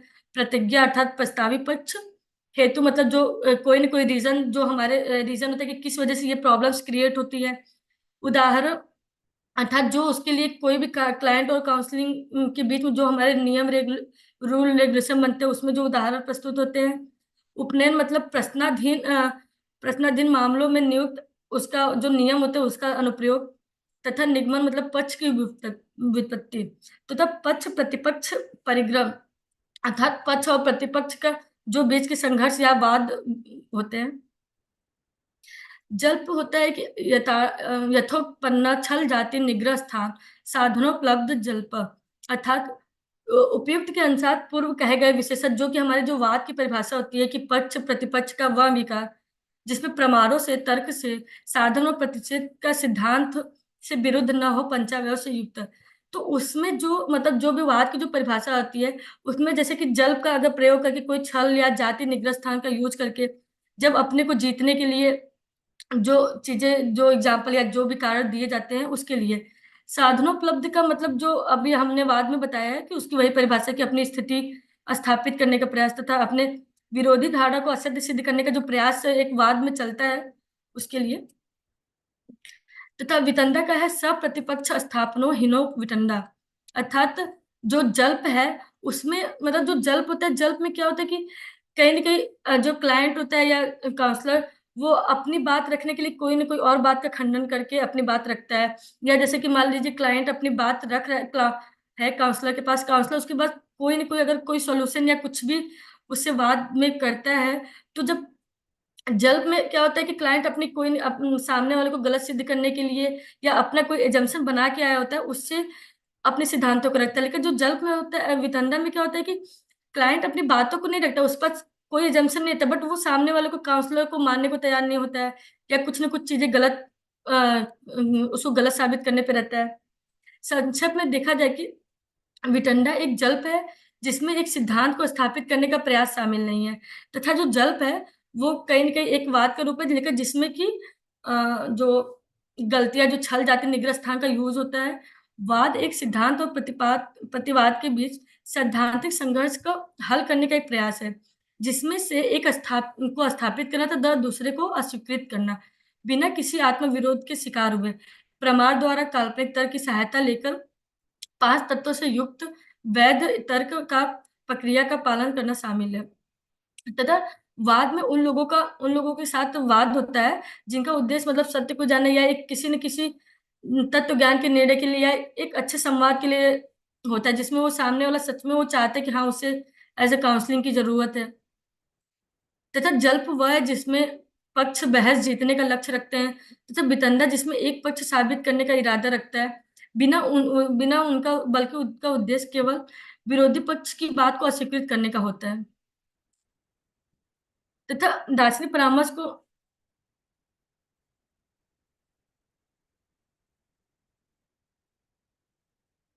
दार्शनिक परामर्श को एक विधि के रूप में देखने के लिए विचार विमर्श के इन प्रत्येक रूपों में कम से कम 2 पक्ष होते हैं, मतलब एक प्रवादी, एक प्रतिवादी as a counsellor and client, और एक मध्यस्थ तथा कुछ व्यक्त नियम और विनिमय शामिल होते हैं। 2 पक्षों को वादी और प्रतिवादी कहा जाता है तथा मध्यस्थ को मध्यस्थ कहा जाता है, और नियम और शर्तों का एक विनिमयों को समयबद्ध कहा जाता है कि जैसे कि कोई भी एक संवाद के लिए एक समय जो बंद रहती है, रूल रेगुलेशन जो चीज़ें रहती हैं, बनी होती हैं। किसी मुद्दे पर विमर्श शुरू करने के लिए सर्वप्रथम मध्यस्थ दोनों पक्षों के साथ वहाँ उपस्थित दर्शकों के लिए समयबंध की घोषणा करता है, फिर विपत्ति सामने रखी जाती है तथा विमर्श शुरू होता है। सभी प्रकार की कथाओं में एक समान विशेषता विपरीतता का प्रस्ताव होता है। विप्रतिपत्ति एक विचारोत्तेजक वाक्य है जिसमें यक्ष है या यक्ष नहीं है के रूप में प्रस्तुत किया गया, जैसे कि एग्जाम्पल के रूप में आत्मा का अस्तित्व है या नहीं है, इस रूप में। वात्स्यायन ने स्पष्ट किया कि यदि 2 विपरीत तर्क रखे गए परंतु विषय वस्तु भिन्न हो तो उनमें कोई विरोध नहीं है। जैसे कि क्या आत्मा, जैसे कि आत्मा के बारे में बात की कि आत्मा नित्य है या आत्मा अनित्य है, तो ये किसी एक ही विषय वस्तु के बारे में बात की जा रही है। वो अगर हम बात करें कि आत्मा शाश्वत है और बुद्धि शाश्वत नहीं है, तो ये 2 विषयों के बारे में बात की जा रही है, तो इनमें संवाद संभव नहीं होता। इनमें यह देखने का प्रयास है कि कथा की दार्शनिक परामर्श की कथा पद्धति के नियोजित किया जा सकता है कि नहीं।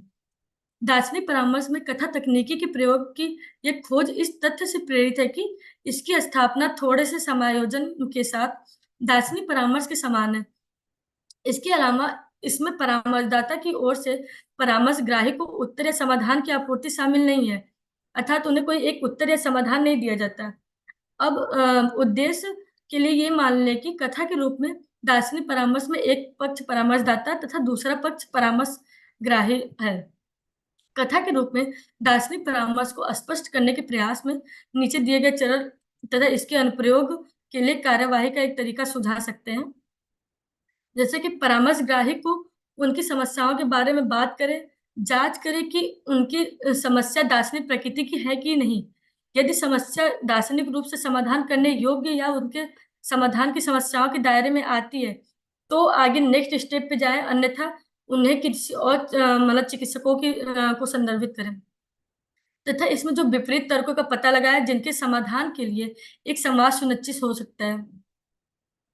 और उसके बाद अधिक संवाद करें तथा परामर्शग्राही को पृष्ठभूमि मान्यताओं को समझने की कोशिश करें कि यह चर्चा जो हमारे संवाद के रूप है वो प्रश्नोत्तर तथा जीवन विश्व खोज सत्य आत्म कहानी का वर्णन का रूप ले सकती है। इस चरण में परामर्शग्राही के सिद्धांत सामने आते हैं, तरह परामर्शदाता उन सिद्धांतों को परामर्शग्राही के ध्यान में लेके जा सकता है। पृष्ठभूमि विश्वासों की पारस्परिक सुसंगति की जांच करें। यदि कोई परस्पर असंगत विश्वास नहीं पाया जाता है तो आगे नेक्स्ट स्टेप पे बढ़े। यदि पृष्ठभूमि विश्वास असंगत है तो परामर्शग्राही को स्पष्ट करें और उसे सुसंगत विश्वास प्रणाली बनाने में मदद करें। यह केवल तभी जब वो व्यक्ति अपनी असंगत मान्यताओं पर ध्यान देने सक्षम हो और उन सभी को ध्यान रखकर ध्यान देने के लिए जल का उपयोग न करें। अन्यथा परामर्शग्राही को परामर्श की तलाश का सुझाव करने का सुझाव दें। विपरीत वाक्य प्रस्तुत करें। यदि एक से अधिक विपरीत वाक्य पाए जाते हैं तो एक समय में एक से निपटने का सुझाव दिया जाता है और पहले सरल से निपटने का सुझाव दिया जाता है। परामर्शग्राही को अपनी पसंद की स्थिति लेने के लिए कहें जिसके लिए वे खुद को तर्क करने में सक्षम पाते हैं। यदि व्यक्ति को उनकी विपरीत तर्क के साथ चुनौती दें या किसी और को आमंत्रित करें जो विपरीत पक्ष को ओर से बात करे, जैसे कि अगर क्लाइंट अपने आप को समझने के लिए उतना सक्षम है कि हाँ जो उनके बीच संवाद हो रहा है वो उस पर एक्शन लेने के लिए तो ठीक है। नहीं तो फिर अगर उनको है कि हाँ उसे प्रॉब्लम है तो फिर एज ए मध्यस्थ के रूप में एक मीडिएटर के रूप में किसी को ले सकते हैं। दोनों पक्षों को अपने तर्कों के पक्ष और विपक्ष में तर्क करने दें। इस प्रक्रिया के विकास पर ध्यान दें। समझने की कोशिश करें कि व्यक्ति किस प्रकार की कथा कर रहा है, या तो वह जल्प या वितंडा या वाद। लेकिन अधिक संभावना ज्यादातर होती है कि जल्प की होती है कि लोग अपनी बातों को रखने का प्रयास करते हैं क्लाइंट। व्यक्ति की तर्क की प्रक्रिया में कार्यात्मक रूप से मौजूद भ्रांतियों को पता लगाएं तथा उन्हें यह समझने में मदद करें कि उनका तर्क सही रास्ते से कैसे भटक जाता है, भले ही ऐसा न लगे। उन्हें सही तर्क के महत्व को समझने में मदद करें तथा उनकी इस सराहना करने के लिए प्रोत्साहित करें। इस सरल को व्यक्ति को प्रशिक्षित करने के लिए एक प्रशिक्षण शस्त्र के रूप में लिया जा सकता है जिनमें केवल वैध साधनों, धारणा, अनुमान या कुछ तर्क के रूप में प्रयोग किया जाता है। इस चरण में व्यक्ति सीखता है कि कैसे बात करना है और कैसे जल्प और वितंडा से बचना है तथा जांच करें कि क्या इस बिंदु तक सभी चर्चाएं सुसंगत रूप से पूर्ण बनाती हैं। इसके लिए व्यक्ति द्वारा अपनी अपनाई गई विचारधारा के बाद विकास की सुसंगतता के साथ उनकी पृष्ठभूमि मान्यताओं की भी आवश्यकता होती है। यहाँ परामर्शदाता इस चरण तक विकसित व्यक्ति की जो स्थिति का सिद्धांत विरुद्ध होता है को सुनिश्चित करता है। यदि यह इस मानदंड के लिए योग्य नहीं है तो व्यक्ति को उनकी स्थिति और परिणामों के सिद्धांत विरोध का पता लगाने में मदद करे तथा विरोधाभास से बचने के लिए उन्हें आवश्यक समायोजन करने का सुझाव दें। दार्शनिक परामर्श के इस स्तर पर जहां परामर्शग्राही ने बात करना सीख लिया है, वे अपने आप निर्णय लेने के सक्षम हो जाते हैं तथा इसके अलावा यदि व्यक्ति को बात को स्पष्ट अनुमान के 5 तत्वों की संरचना में रखकर प्रदर्शित किया जा सकता है तथा संबंधित मामले पर उनका दृष्टिकोण वहीं से जिसे अपनाना चाहिए। अंततः व्यक्ति न केवल स्वयं ही उत्तर तक पहुंच सकता है बल्कि परामर्श के दौरान यह भी सीखता है कि जो आने वाली दार्शनिक समस्याएं या जो भी अलग समय उसको दार्शनिक समस्याओं से कैसे निपटा जा सकता है। दार्शनिक परामर्श में कथा परामर्शदाता की कुछ धाराएं होती हैं, जैसे कि पहला है कि यह मानता है कि परामर्शदाता दार्शनिक प्रकृति की समस्याओं को उनसे अलग करने की अच्छी तरह से प्रशिक्षित हो, जो ऐसा नहीं है। साथ ही एक पेशेवर दार्शनिक व्यवसायी परामर्श को सभी प्रकार की समस्याओं का हल करने का जिम्मा नहीं लेता। वह खुद को केवल दार्शनिक चरित्र के परामर्श तक ही सीमित रखता है। दूसरा चरण यह मानता है कि लगभग सभी दार्शनिक समस्याएं कुछ विपरीतताओं पर टिकी हैं तथा तीसरा कि यह किसी के पास विश्वासों का एक समूह है जो संबंधित व्यक्ति के अन्य निर्णयों और विवादों के वैध समर्थन करता है या अवैध रूप से समर्थन करने का दिखावा करता है। तथा कथा तभी हो सकती है जब व्यक्ति के पास एक विश्वासों की सुसंगत प्रणाली हो। यह पूर्व धारणा विवेकशील व्यक्ति मानदंड के समान है, क्योंकि एक असंगत विश्वास प्रणाली जो किसी प्रकार के पागलपन को जन्म दे सकती है। इस पर आधारित है कि जैसा ऊपर चर्चा की गई है, जल्प और वितंडावाद से भिन्न है, जिसमें वह अवैध साधनों या छल जाति का सहायता लेते हैं। वाद और वितंडा विमर्श के रूप में एक जल की तुलना में कठोर होते हैं। यद्यपि विमर्श पद्धति दार्शनिकों के लिए एक साधन बनने के लिए पर्याप्त शक्तिशाली है, लेकिन कथा का अंतिम चरण दार्शनिक परामर्श यह मानता है कि व्यक्ति दर्शन की चिरस्थायी समस्याओं से नहीं जूझ रहा है, जैसे सार्वभौमिक क्या है आदि। केवल एक पूर्ण दार्शनिक बनकर दार्शनिक जांच की भी कभी न खत्म करने वाली प्रक्रिया का आनंद उठाकर ही कोई ऐसी चिरस्थायी समस्याओं से निपट सकता है। लेकिन दार्शनिक समस्याएं जो किसी व्यक्ति की स्थिति और इस तरह तक सीमित एक साधारण मनुष्य के जीवन से उत्पन्न होती हैं। धन्यवाद।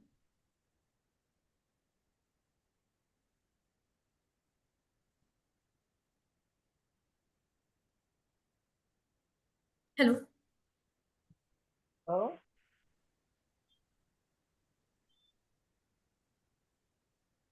Hello. Hello. Can you hear me? Yes sir, complete. Yes. Thank you very much. बहुत ही सुंदर आपने प्रस्तुति की और यहाँ पर हिंदी में इतनी सुंदर भाषा में आपने दार्शनिक परामर्श और के बारे में विभिन्न चर्चाएं की, जिनको कि आपने न्याय की वाक विधि इत्यादि के साथ भी संबंधित किया। यहाँ पर निश्चय ही सबके मन में कुछ प्रश्न आते होंगे कि एक जिज्ञासु और आप के बीच के संबंध को और उनकी चर्चा को, दो शास्त्रार्थ करने वाले व्यक्तियों की चर्चा को क्या परामर्श कहा जाएगा, या कुछ अन्य स्थिति होंगी जिनको परामर्श की स्थिति कहा जाएगा? क्योंकि जब एक जिज्ञासु विद्यार्थी अपने गुरु के पास जाता है और वो अपनी समस्याएं लेकर जाता है, या नचिकेता या जीवल संवाद इत्यादि जैसे संदर्भों में, तो वहां पर तो आपदा की अपेक्षा है। तो क्या साधारण अर्थ में जब हम दार्शनिक परामर्श की बात करते हैं, तो क्या दार्शनिक परामर्श दार्ता या दात्री एक प्रकार से आप होनी चाहिए? दूसरी बात, क्या जब ये आप जल वितंडा इत्यादि को यहाँ पर लाती हैं, तो ये तो दो लोगों के बीच की बहस का स्वरूप है। तो ये दो शास्त्रार्थ करने वाले, दो विपरीत मतों के या समान मतों के या जिज्ञासा करने वालों का की चर्चा है, क्या उसे हम दार्शनिक परामर्श का विषय मानेंगे? और तीसरी बात जो आपने बार बार कही, जो महत्वपूर्ण है, कि मनोवैज्ञानिक परामर्श और दार्शनिक परामर्श में क्या भेद है, और कहाँ पर दार्शनिक को ये मान लेना चाहिए कि हम दार्शनिक समस्या में ही परामर्श देंगे, मनोवैज्ञानिक समस्या में नहीं देंगे। क्योंकि आमतौर पर ज्यादातर लोग जब फिलोसॉफिकल काउंसलिंग के बारे में जा रहे हैं, तो वो कोई डीप फिलोसॉफिकल प्रॉब्लम लेके नहीं जा रहे हैं, वो तो एक तरह का psychological stress, anxiety, personal conflict को लेकर जा रहे हैं। तो इन सभी चीजों के बारे में बहुत सारी चर्चाएं हैं। मुझे लगता है कि क्या आप इनमें से क्या क्या चर्चा करना चाहेंगे? कुछ प्रश्न हो तो इनमें से ही कुछ प्रश्न लोग करेंगे। तो आप एनी क्वेश्चन? सर, जैसा कि फिलोसॉफिकल, ओके सर, अभी यस सर। कोई और सवाल भी हो तो आप, नहीं तो आप जो कुछ कहना चाहिए कहिए।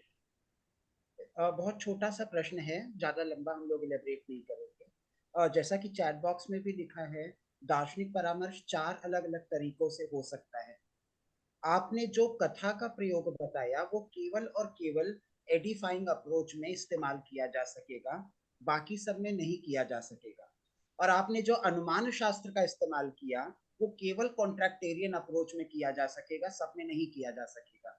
आपने शुरुआत की कथा से, लेकिन बाद में आप अनुमान पे आ गई और जल्प वितंड की बात करने लगी, और अंत में आप वापस कथा पे चली गई। तो क्या आप कथा और अनुमान को एक ही स्वभाव का मान रही हैं क्या? ये मेरा प्रश्न है। नहीं सर, कथा और अनुमान को एक प्रकार का नहीं माने, बट जो मैंने जो कोशिश अपने इसमें किया है, तो जो वाद की जो एक परिभाषा होती है, उसमें जो मतलब वाद के जो प्रमाण और तर्क, इसका यूज कर करके कैसे मतलब एक संवाद स्थापित किया जा सकता है कि कहीं ना कहीं दो लोगों के बीच कन्वर्सेशन ही काउंसलर और क्लाइंट के बीच होता है। तो मतलब हर टाइप के काउंसलर क्लाइंट आते हैं, कोई जल्द मतलब बहस के मूड में, या जैसे कुछ ना कुछ अजम। सॉरी सॉरी, मेरा प्रश्न ये है, जल्प और वितंड अनुमान की विकृतियां हैं, ना कि कथा की विकृतियां हैं, तो आप इसको फ्लो में कैसे लेके चलोगे? सर मैंने जो कथा के जो वाद जल वितंडा, मैंने तो इसी को ध्यान में रखते हुए किया था, तो इसलिए मेन प्रश्न असल में बार बार ये उठेगा कि क्या जो व्यक्ति परामर्श के लिए आया है वो सत्य की खोज में आया है या वो विश्रांति की खोज में आया है। अजम्पशन आपका ये है, भारतीय परंपराओं का उल्लेख करते हुए, कि सत्य से ही विश्रांति मिलेगी, पर ये अजम्पशन अपने आप में बहुत डिबेटेबल है। कई बार सत्य ही आपको इतना कष्ट दे रहा होता है कि आप उसकी वजह से एंग्शियस होते हैं। परिवार में मृत्यु हो गई, आपका साथी खो गया, आपकी नौकरी खत्म हो गई, आपके जीवन के सामने कोई बहुत संबंधों में बहुत विकट चीज हो गई, तो वो सत्य ही आपको कष्ट पहुंचा रहा है।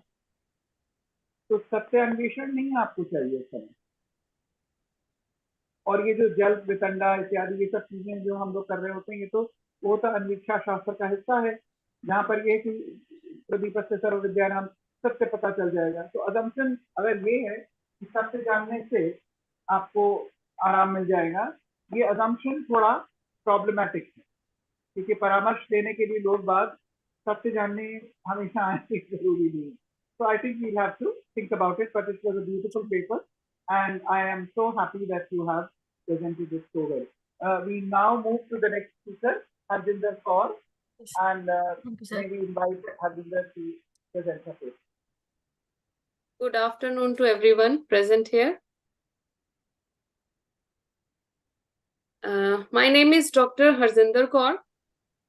I am from Khalsa College of Education, Ranjit Avenue, Amritsar, Punjab. Sir मेरी पीपीटी विजिबल है? पीपीटी सर विजिबल है? Yes,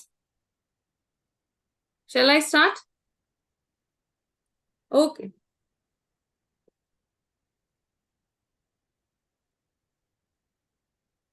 It is my pleasure to present my views on topic enhancing allegorical learning, tech-powered storytelling in education. The topic aims to examine the intersection of technology and storytelling in education and explore how the integration of technology can enhance allegorical learning, foster creativity, and empower students to become active participations in their learning journey. या फिर हम यूं भी कह सकते हैं कि शिक्षा में प्रौद्योगिकी और कहानी कहने के अंतर संबंध की जांच करना और यह पता लगाना कि कैसे प्रौद्योगिकी का एकीकरण अलंकारिक शिक्षा को बढ़ा सकता है, रचनात्मकता को बढ़ावा दे सकता है और छात्रों को उनकी सीखने की यात्रा में सक्रिय भागीदार बनाने के लिए सशक्त बना सकता है। ये सारे के सारा कंटेंट है जिसको कि मैं आपके समक्ष आज प्रस्तुत करूंगी। First of all, we will begin with introducing the topic. Storytelling is a powerful pedagogical tool that engages and entertains students. It enhances the learning environment by opening the mind and preparing listeners to observe new information. This study explores the impact of technology-powered storytelling on student engagement and understanding of allegorical narratives in the classroom. By integrating technology into storytelling pedagogy, educators can create dynamic learning environments that prove students' engagement, understanding, and critical thinking skills while exploring complex philosophical ideas. This paper provides insights into the transformative potential of tech-powered storytelling in education and its implications for teaching and learning in the digital age. Here are the objectives. To explore the role of allegorical learning in education. Second is to examine the potential of technology-powered storytelling as a tool for enhancing allegorical learning experiences in education. Next is to identify the benefits of integrating technology-powered storytelling into educational practices. To investigate the impact of technology-powered storytelling, to analyze the challenges of tech-powered storytelling, to propose strategies for addressing challenges, and to provide implications for teaching and learning in the digital age. Next slide is about the meaning of allegorical learning. Now, what is allegorical learning? Allegorical learning is a teaching method that uses symbolic narratives to convey abstract concepts, moral lessons, or complex ideas. Students engage with narratives on multiple levels, decoding symbolic elements and exploring underlying themes. By analyzing characters' plot or symbolism, they draw connections between the fictional world and real life situations. The goal is to promote critical thinking, deepen understanding, and fostering reflection on moral, ethical, or philosophical issues. By engaging with allegorical text, students develop analytical skills, empathy, and a broader perspective on human experience. और I can say कहानियां और उनके पात्रों का उपयोग वास्तविक दुनिया की अवधारणाओं को समझने के लिए किया जाता है। यह एल्गोरिकल लर्निंग के बारे में है। Next comes to tech powered storytelling. Tech-powered storytelling in education is a method that uses technology to enhance storytelling techniques in education. It involves using digital tools, multimedia platforms, and interactive technologies to create engaging narratives that facilitate learning and comprehension. This approach can be applied across various subject areas and educational levels, from elementary school to higher education. It uses tools like computers, tablets, smartphones, interactive whiteboards. VR means virtual reality, AR, or we can say audio reality, and multimedia software to create dynamic and immersive experiences for students. The goal is to enhance traditional teaching methods, engage students in active learning, promote critical thinking skills, creativity, and digital literacy. Tech-powered storytelling in education is a creative and innovative approach to teaching and learning, inspiring curiosity, fostering deeper understanding, and empowering students to become active participation in their educational journey. Next is the role of tech-powered storytelling in education. The role of tech-powered storytelling in education is many facets and impactful, offering innovative ways to engage students, enhancing learning experiences, and foster critical skills.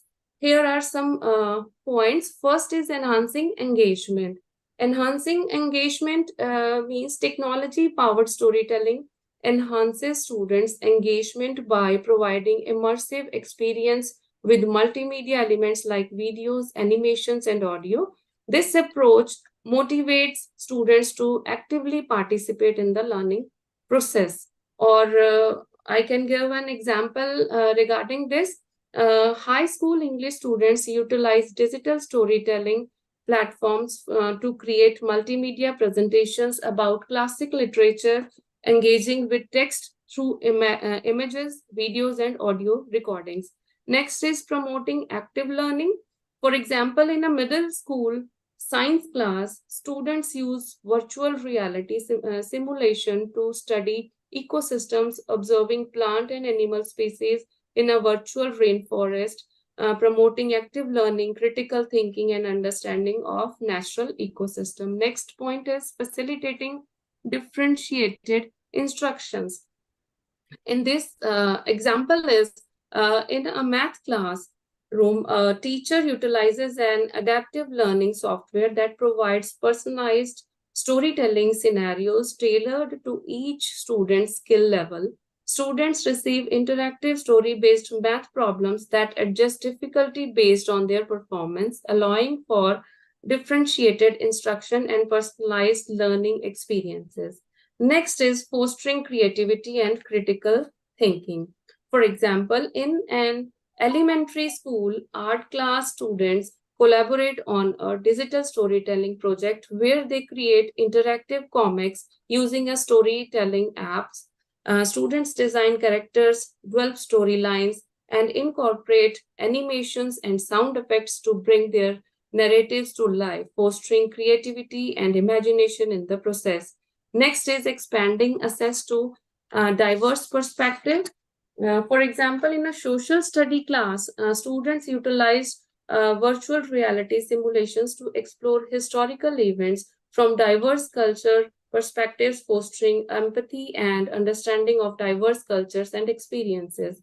A last point under this head is preparing students for digital age. Tech-powered storytelling equips students with digital literacy skills for 21st century success. It helps them navigate digital environment, evaluate online content, and use technology responsibility, preparing them for effective communication and collaboration in the digital world. For example, high school English students create digital storytelling projects on social justice and activism, enhancing critical thinking, problem solving, and ethical technology use. After that, I will discuss what will be the impact of tech-powered storytelling on learning outcomes. First is improvement in comprehension and retention of complex concepts. For example, in a biology class, students use a virtual reality simulation to explore the human circulatory system by immersing themselves in a 3D interactive environment. Students gain a deeper understanding of the complex network of blood vessels and organs, leading to improved comprehensions and long-term retention of the topic. Next is development of critical thinking and problem-solving skills. For example, in a history class, students use online storytelling platform to explore historical events and analyze primary sources by critically evaluating different perspectives and source of information. Students develop their analytical and problem-solving skills, enhancing their ability to think critically about complex historical issues. Next is cultivation of digital literacy and technological proficiency.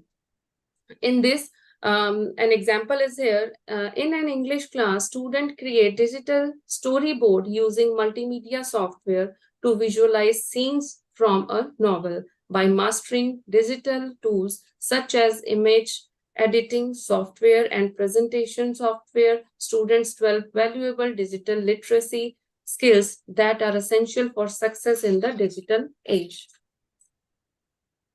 Next is long-term effects on academic achievement and holistic growth.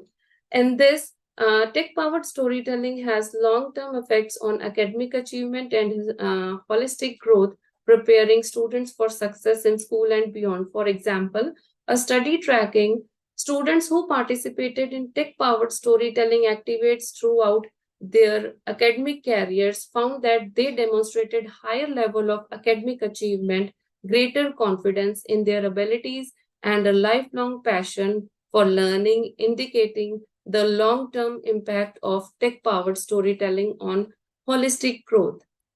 Next, following that, we will explore the key challenges. Here are these. Assess and equity, technological infrastructure, professional development, content creation and curation, and then ethical and privacy concerns and integration with curriculum and pedagogy. The digital divide in education can worsen inequality, especially for low-income students. To integrate tech-powered storytelling, schools need a robust technological infrastructure, but many struggle to maintain it. Professional development is crucial for educators, but many lack digital literacy skills are there. Then high quality content creation is time consuming and resource intensive. and ethical concerns about data privacy and online safety arises.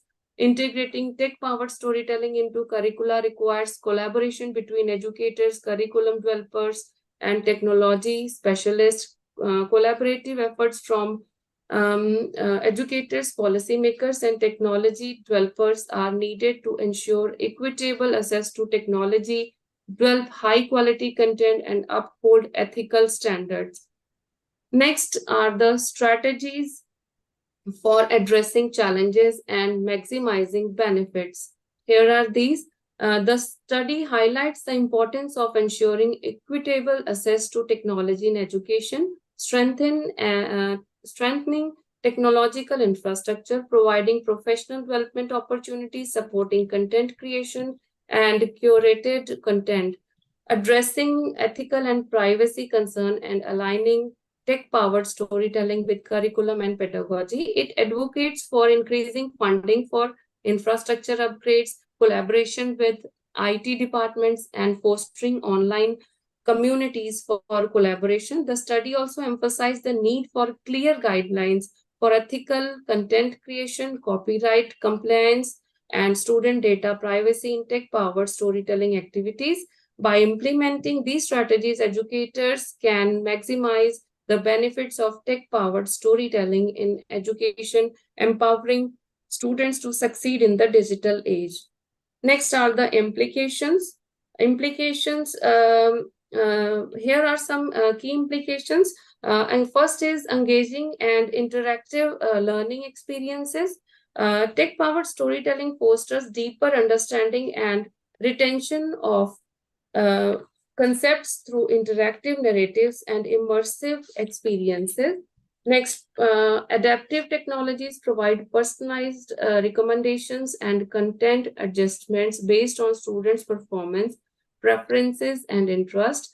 Next is interactive narratives and simulations, presentation, decision-making scenarios, and problem-solving tasks that required critical thinking skills. Multiple elements like videos, animations, audio recordings, and interactive simulations enhance comprehension and accessibility for students with different learning preferences. Next, collaboration or collaborative storytelling projects foster teamwork, communication, and problem-solving skills, preparing students for collaborative work environments and digital communication. The last one is to tech-powered storytelling equips students with essential digital literacy skills for success in the digital age. At last, I would conclude by saying these lines: tech-powered storytelling in education is a transformative approach that enhances student engagement, learning outcome, and prepares for them for success in the digital age. It provides immersive, interactive learning experiences, promotes personalized learning, cultivates creativity, critical thinking, and problem-solving skills, and expands cultural understanding through multimedia storytelling platforms. However, there is still much work to be done to fully realize its potential, including addressing challenges like the digital divide and ethical considerations. Collaborations between educators, policymakers, and technology developers is essential to maximize the benefits of tech-powered storytelling for all students. Thank you.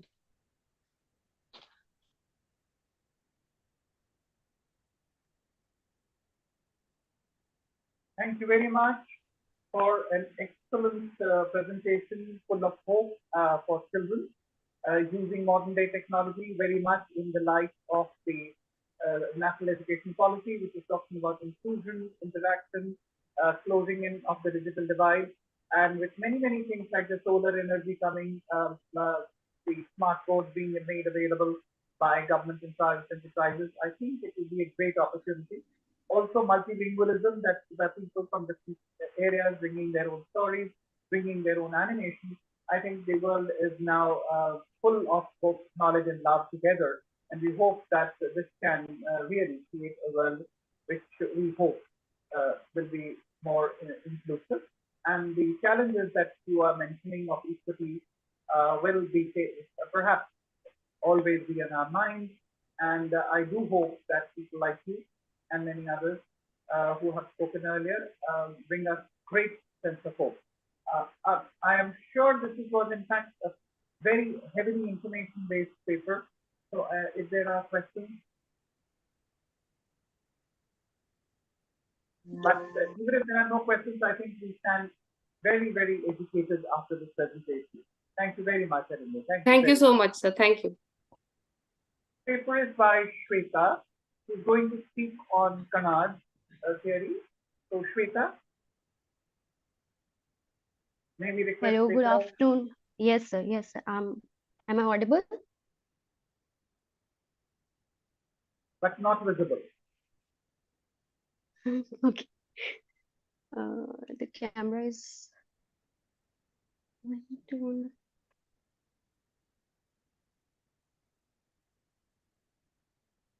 You may start your presentation, Shweta. Yes, sir. Yes, sir. Okay. Very good evening to all. My name is Shweta, a doctoral fellow at the Department of Philosophy in University of Delhi. First of all, I would like to thank to the organizer who gave us the platform that has provided us with a more elaborated and detailed discussion on Indian philosophical tradition. Thank you and congratulations to all. Now I'll start my presentation. The title for my presentation is Nanotechnology and Kannad's Atomism, integrating ancient wisdom with modern science. In my presentation, I am going to discuss nanotechnology, similarity between the two, applications, challenges, and considerations. And with this code, every atom is trying to go and join itself to the next atom.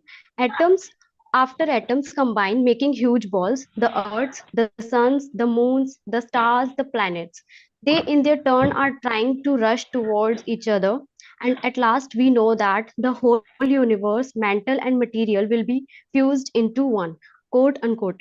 The term atomism has been used in various philosophical schools throughout history. The modern term we use these days is derived from the Greek adjective atomos, meaning uncuttable. Atomism can be understood to refer to theories explaining changes in the material world through the rearrangements of minute particles of matter, or the idea that any magnitude is composed of indivisible parts. Maharishi Kannad's atomic theory also asserts that everything can be subdivided, leading to the creation of Pramanu, the smallest entities. These eternal and indissoluble all material existence. They have unique properties and are invisible to the naked eye. Atoms can be combined through heat or other factors to produce chemical changes. Greek philosopher Leucippus and Democritus later explained the concept, followed by Dalton's theory. John Dalton's law of multiple proportion asserts that matter is composed of indivisible atoms, which are identical in mass and properties and can form compounds by combining elements. These atoms are irreversible in chemical reactions, marking the beginning of modern chemistry and nanotechnology. Nanotechnology, as Narya Taniguchi stated, I quoted, nanotechnology is the production technology to get the extra high accuracy and ultra fine dimensions, that is preciseness and fineness of the order of 1 nanometer in length. With material, the smallest bit size of stock removal, flow, or design is 1 atom. So the limit of fineness of material is on the order of 1 nanometer, quote unquoted. Industrial sectors such as aerospace, biotech, energy, transportation, healthcare, telecommunication, and information technology, all which depends on materials and devices composed of atoms and molecules, can be upgraded by nanomaterials and nanotechnology application. The very nature of nanotechnology is changing the way we live. Application of nanotechnology can be seen in everyday life as well. For example, in the food industry, in polymer-based materials, in cosmetic products, in fabrics, in anti-reflective or self-cleaning glasses and lenses, in sustainable energy such as solar panels and electronics, in medicine or medical devices, and many more. So Kannad's atomism, however, nanotechnology is a modern concept, but if we look at the origin of nanotechnology, we have to understand the journey that started with microtechnology and then led to nanotechnology. The earliest roots of microtechnology were recorded 2600 years ago as atomism. Different philosophical schools have their own view on the theory. However, whereas Vaisheshika school, the founder of the atomistic theory, described atoms as eternal, indivisible, infinite, and ultimate part of matter. Vaisheshika believes reality comprises five substances: earth, water, air, fire, and space. These substances are divided into two types. One is Pramanu, that is indestructible, indivisible, and small, and the other is composite, that can be divisible into Pramanu. The smallest composite thing is visualized as a triad, Trianuka, or Trianukas with three parts, each with a dyad Divyanuka, each consisting two parts, each of which is Pramanu or atom, which are indivisible and eternal. Each Pramanu or atom possesses its own distinct Vishesha, that is individuality. Size, form, truth, and everything experienced is a function of Pramanu, their number, and spatial arrangements. Now I'm going to discuss in what ways nanotechnology and Kanad atomism are similar in concept. Both the theories proposes fundamental unit such as nanoparticles or nanomaterials with unique properties due to their small size and high surface area to volume ratio, and atoms or Parmanu as eternal and indivisible.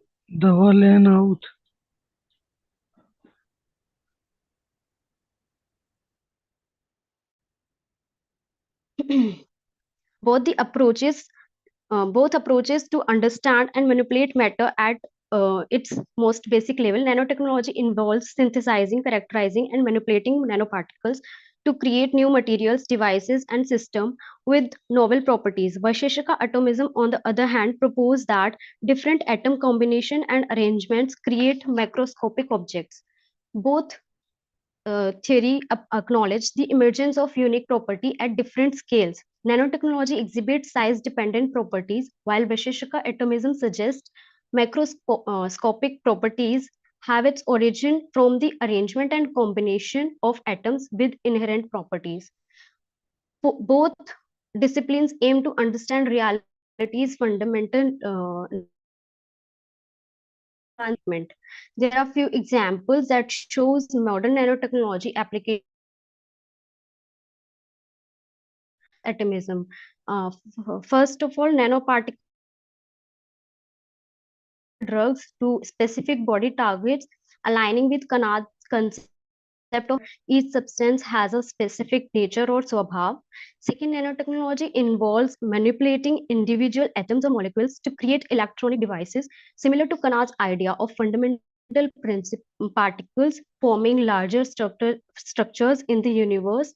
Third, nanotechnology can develop nanomaterials for agriculture, enhancing plant growth or pest protection, aligning with Kanad's atomistic perspective on small-scale interaction.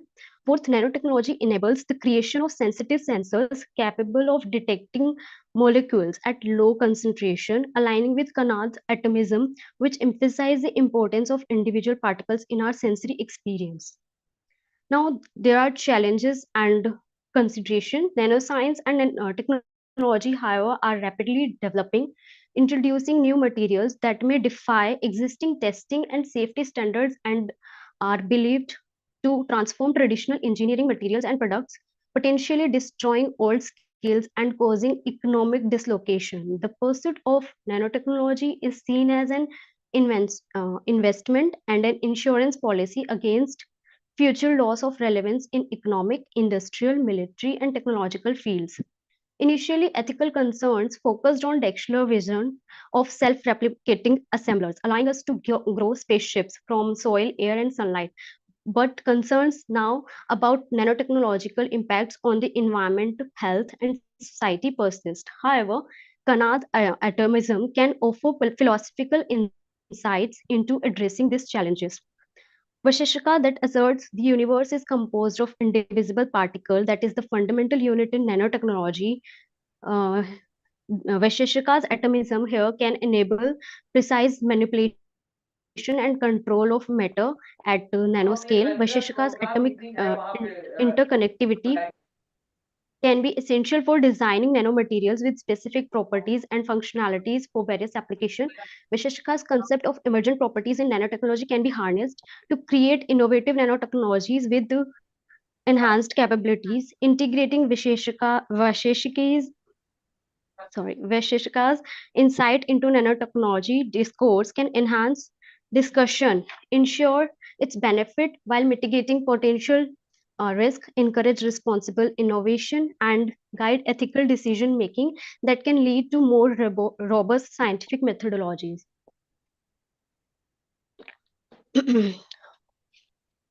Now, lastly, the conclusion. Nanotechnology and Kanad atomism are closely related as they both focus on understanding the fundamental constituent of matter.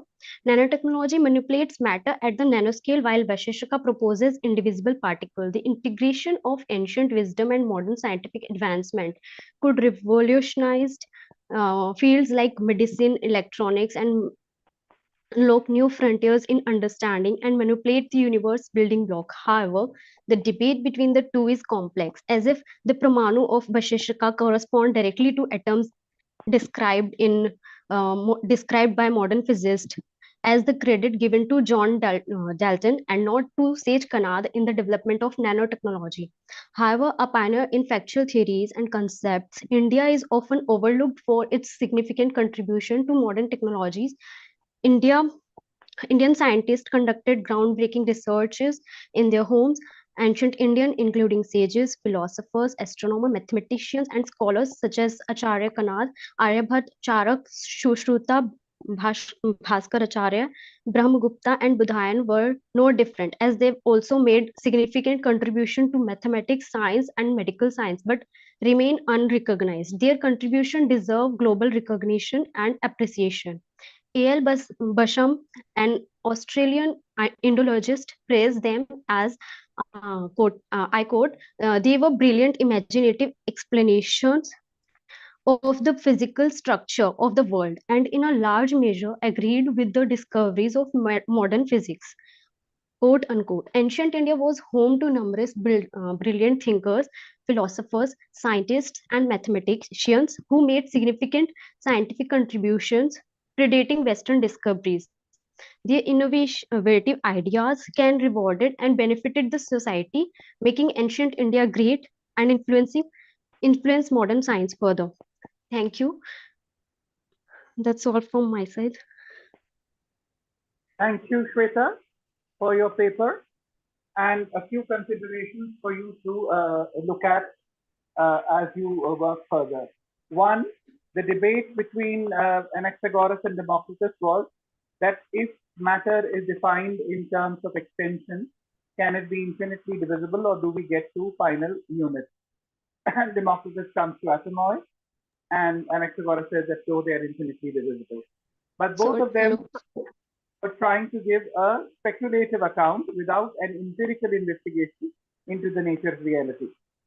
In case of Kanad, again, I think it would be wise for us to see whether his idea of Dveno, Khrushchev, and how they unite together is based upon a certain kind of mathematical formulation of models, or is it based upon physical research?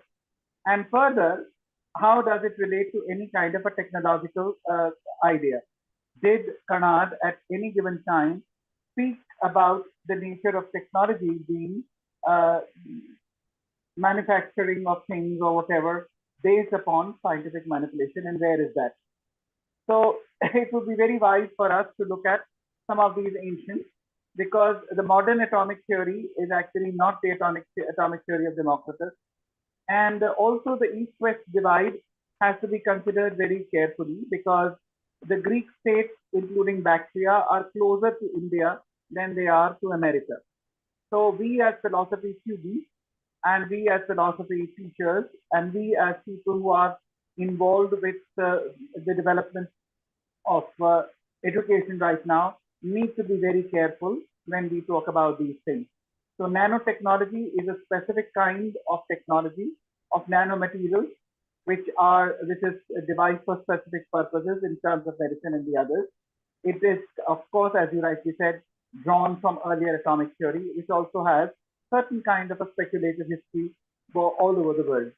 So does Kanad have to say something about the modern nanomaterial? That you will have to give with specific evidence. And just because there is an account of Dvayanok, Krishnanok, etc., which resembles the atomic theory, you cannot say that it is the same and it leads to a certain kind of technology. If it does, it would be very nice for us to know more about it. Any other questions if you have? Any questions?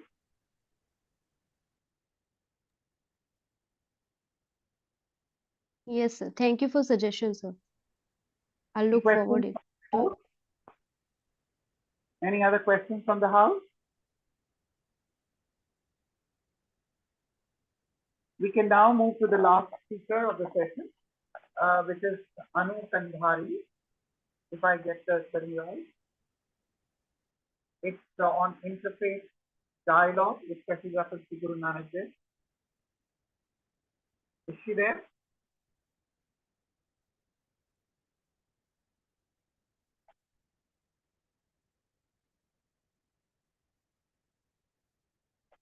Is Anu Kandhari there? Dr. Krishna, is Anu there? Sir, I can't find her in the presenters list. Is there anybody whom we missed out earlier, like Sanjeev Devnath and Aradhana? Who were No, sir, earlier? 3 presentators are absent. Mrs. Anu Kandhari and 2 more, sir. Okay. So can we say goodbye We to will be a long expecting day? a presidential remark from you, sir. Prashant sir. Prashant sir. Ji. Hello, Prashant sir. Yeah. Sir, I am Shubhra Jyoti. Okay, I'm waiting. Actually, I was told that I will be allowed to present a paper in this session. So, like, if sir allows me. Sir, with your permission.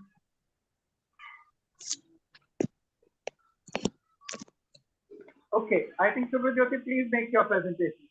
We have Okay. Thank you, sir. Thank you. Okay.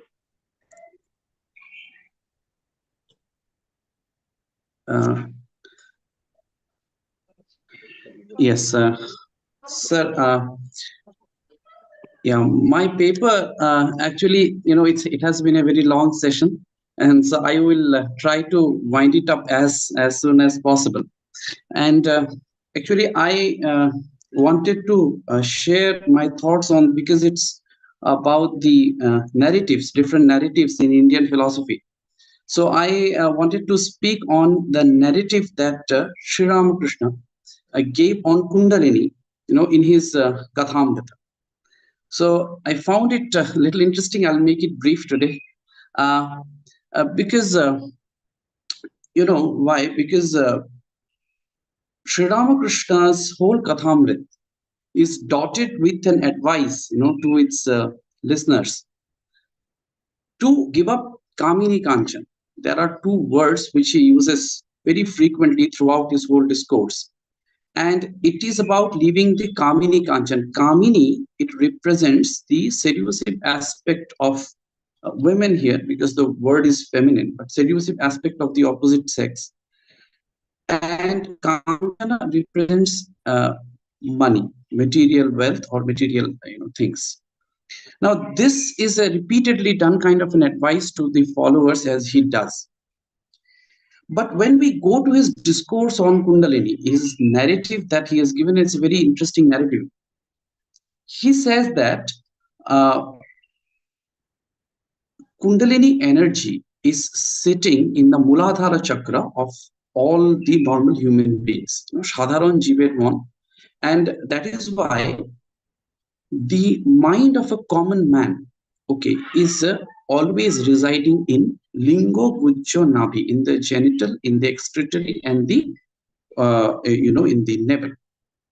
So that is the location of, according to him, of the mind. And as a result, the mind of a common man, it always, is residing there. Now, thereafter, he gives a very detailed description of how a sadhaka or a spiritual practitioner feels as and when his kundalini rises through various chakras, from Muladhara through Swadhisthana, Manipura, and so on up to the Sahasrara. He makes a point somewhere that until and unless the Muladhara, the energy sitting in Muladhara, that is Kundalini, reaches the Anahata, that is in the heart chakra, a man actually cannot come out of this pull of Kamini Kanchan. So what I sort of found, I found a subtle contradiction in the discourse, because on one hand, you are asking the sadhaka or the practitioner to give up Kamini Kanchan. And at the same time, you say that until and unless the energy rises to the level of Anahata, actually you cannot get rid of it. So there is a little contradiction. There is a prescription, at the same time, there is an assertion that it cannot happen unless and until that happens. Thereafter, he goes on to say that, well, in bhakti, through devotion, this Kundalini can rise up to Sahasrara, and you should pray the Almighty, you should pray that divine energy for uplifting of that Kundalini. Now, this somehow, was intriguing to me, because in fact, there are two things. One is the role of bhakti as he appropriates in the process of affirming the energy rising. And second question is the question of free will. See, all that a sadhaka can do in the process of his sadhana is to practice and wait for the divine grace to descend so that the energy rises. Now, that depends upon the divine will. That depends upon the nature, as a matter of fact. And it's not dependent upon the sadhaka, in fact, whether the energy will rise or not. So, given this fact, the question of free will also, arises here. So, the nature of prescription which is given to the sadhaka, and whether the free will at all exists or not for the sadhaka to get the to get the result and to rise up to the level where he gets the freedom from Kamini Kanchan. These are the two questions which I have dealt in detail within my paper, but I will not go too much into detail today because it's already have taken a lot of time out. But two things. One is, if you prescribe the person in spite of the fact of accepting Kundalini sitting there, so he will perhaps end up in something called what Bhagavad Gita calls mithyachara. Karmendriyani sanyamya ya aste manasasmaran indriyarthan vimodhatma mithyachara sauchyate. And that's why Gita will prescribe yasvindriyani manasa nyamyaravate arjuna. You practice karmendriye karma yoga masaktascha vishishyate. You practice karma yoga with your karmendriyas and control the mind instead of controlling the karmendriyas and allowing the mind to dwell on the object. This could be the result of a superficial prescription. So I was quite intrigued, and I had a very thorough reading of the text. And from there itself, I found 2-3 things which I think could sort of provide a solution to the problem I don't know. But I attempted to solve this problem that appeared to me as a problem.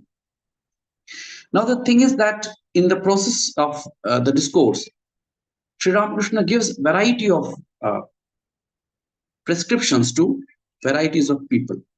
Although the question of Kamini Kanchan is there, he has not prohibited entering of Grihastha to all his disciples. That he doesn't do.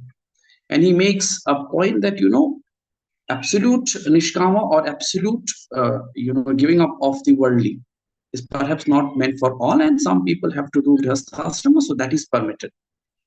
That in a way solves the problem. Second thing that appears to me as a kind of solution is while practicing certain techniques of meditation, maybe, or certain given practices in yoga, which elevates the energy. As and when the energy rises, the level of mind to which it will sink back once the meditative state is gone will be a little higher. That is, it is like, when I subject a magnet to a particular electric field, not magnet, but a piece of iron, to a particular magnetic field which is artificially created, the electric field, and the piece of iron starts behaving like a magnet. Thereafter, when I withdraw that potential difference, the magnet goes back to its original metal state, the iron state, but a little bit of magnetism is naturally induced. So next time when I make it a subject of the field, it starts from that level, not from the zero, and there onwards the induction process goes on, and finally the whole iron is magnetized. This is the process perhaps through which the method of Kundalini's rise will go, because in any case, the energy is not going to rise up to Sahasrara all of a sudden. It will move from the, from Muladhara to Swadhisthana onwards, and as and when it proceeds, Sorry to interrupt, Subra bhai, Yeah. but we have a culture program also by 6 o'clock.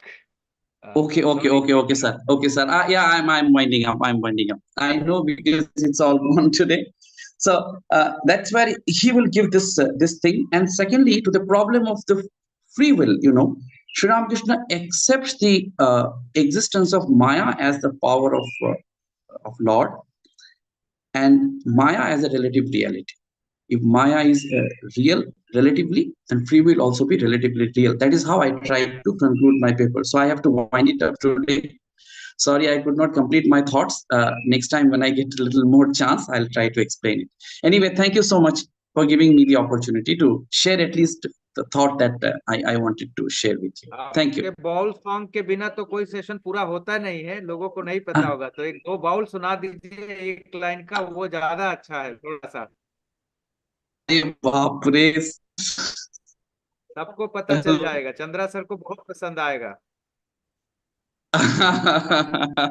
ठीक है sir से permission ले ले। Hello sir, Rakesh Chandra sir.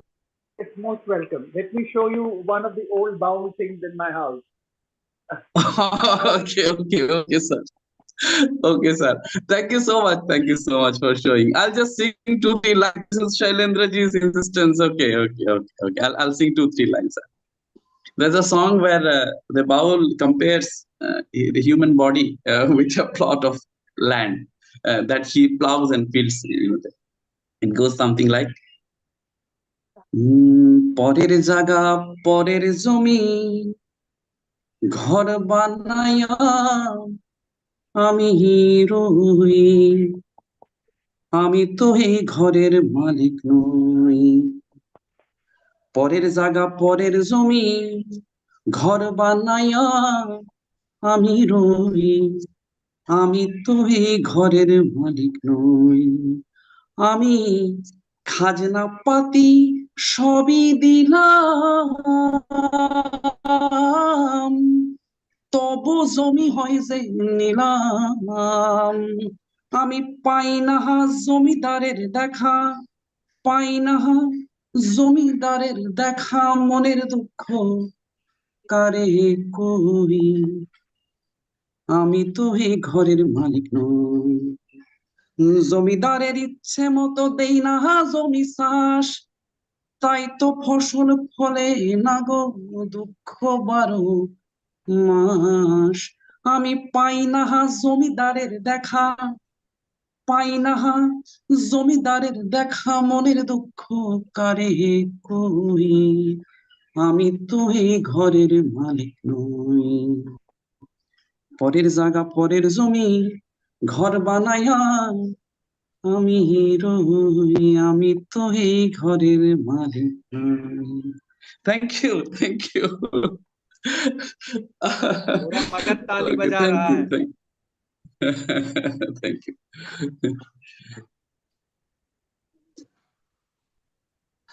Thank you very much. I will not further test the patience of the very learned gathering, but very brilliant paper with a presidential address. But I cannot resist that to say a few things. One, what I think it was hugely educative to see so many young scholars talking about both the philosophical issues as well as the pedagogical issues regarding debate, discussion, and narrative. There were 11 papers in this session from a very senior Dr. Alok Tandon and many young people from Dr. Francisca to very young research scholars. All of them were very educated. They were discussing philosophical issues regarding the questions of Indian and Western philosophy. They were discussing the questions about charges against each other. They were also talking about questions about use of psychology and its function. There was very good accounts on the Mahabharata and the Jataka tales. Also, that how they can be used in the case of philosophical counseling. There were also many good attempts made by scholars from all parts of the country and abroad to bring out many these philosophical issues. I would once again try to emphasize that actually one thing which the philosophers must continue to do is to analyze their terms very carefully, because all other people are not trained to be philosophers, and in ordinary parlance, any worldview is considered to be philosophical. So Kabir ka darshan or everything is called darshan because they talk about the worldview. But technically, there is something which we call philosophy, which actually in tradition was called Amrita, which was a review of fundamental concepts. And unless you do the analysis of those fundamental concepts, it really does not help us to go further. So what is meant by a narrative? What is meant by a narrative imagination? What is meant by a debate? What is meant by a discussion? What is meant by a discourse? What is meant by counseling? What is meant by all of that? I think it would be a good exercise for us to keep on repeating and going back to these exercises. The question about the use of technology, the question about education, which is generally considered to be the practical philosophy, is all very important. And I was quite delighted to listen to a section on Rabindranath Tagore, his idea of human surplus, the idea of art education, and also finally, when we have an ordinary English phrase, for everything you must have a rhyme or a reason. Most of the time we had a lot of reasons, and in the end we had this beautiful vowel rhyme. I'm extremely grateful to all of you for taking these beautiful presentations, and I'm also grateful to Shalini for giving me this opportunity to share this wonderful session. And let me share this with all the audience that at one time Sharon was a student of Lucknow University, and I had thought that he would actually, because the kind of topic that he chose, I thought that since I had both national and international work and theoretical work on that area, he would choose me as his supervisor, which he didn't. But but it's a delight to meet him again and meet all of you. We hope that we will have more opportunity offline to meet each other and learn from each other. Thank you very much. I especially thank Dr. Prashant Shukla for facilitating this whole thing and also for presenting a brilliant paper. Thank you very much. Thank you so much, sir.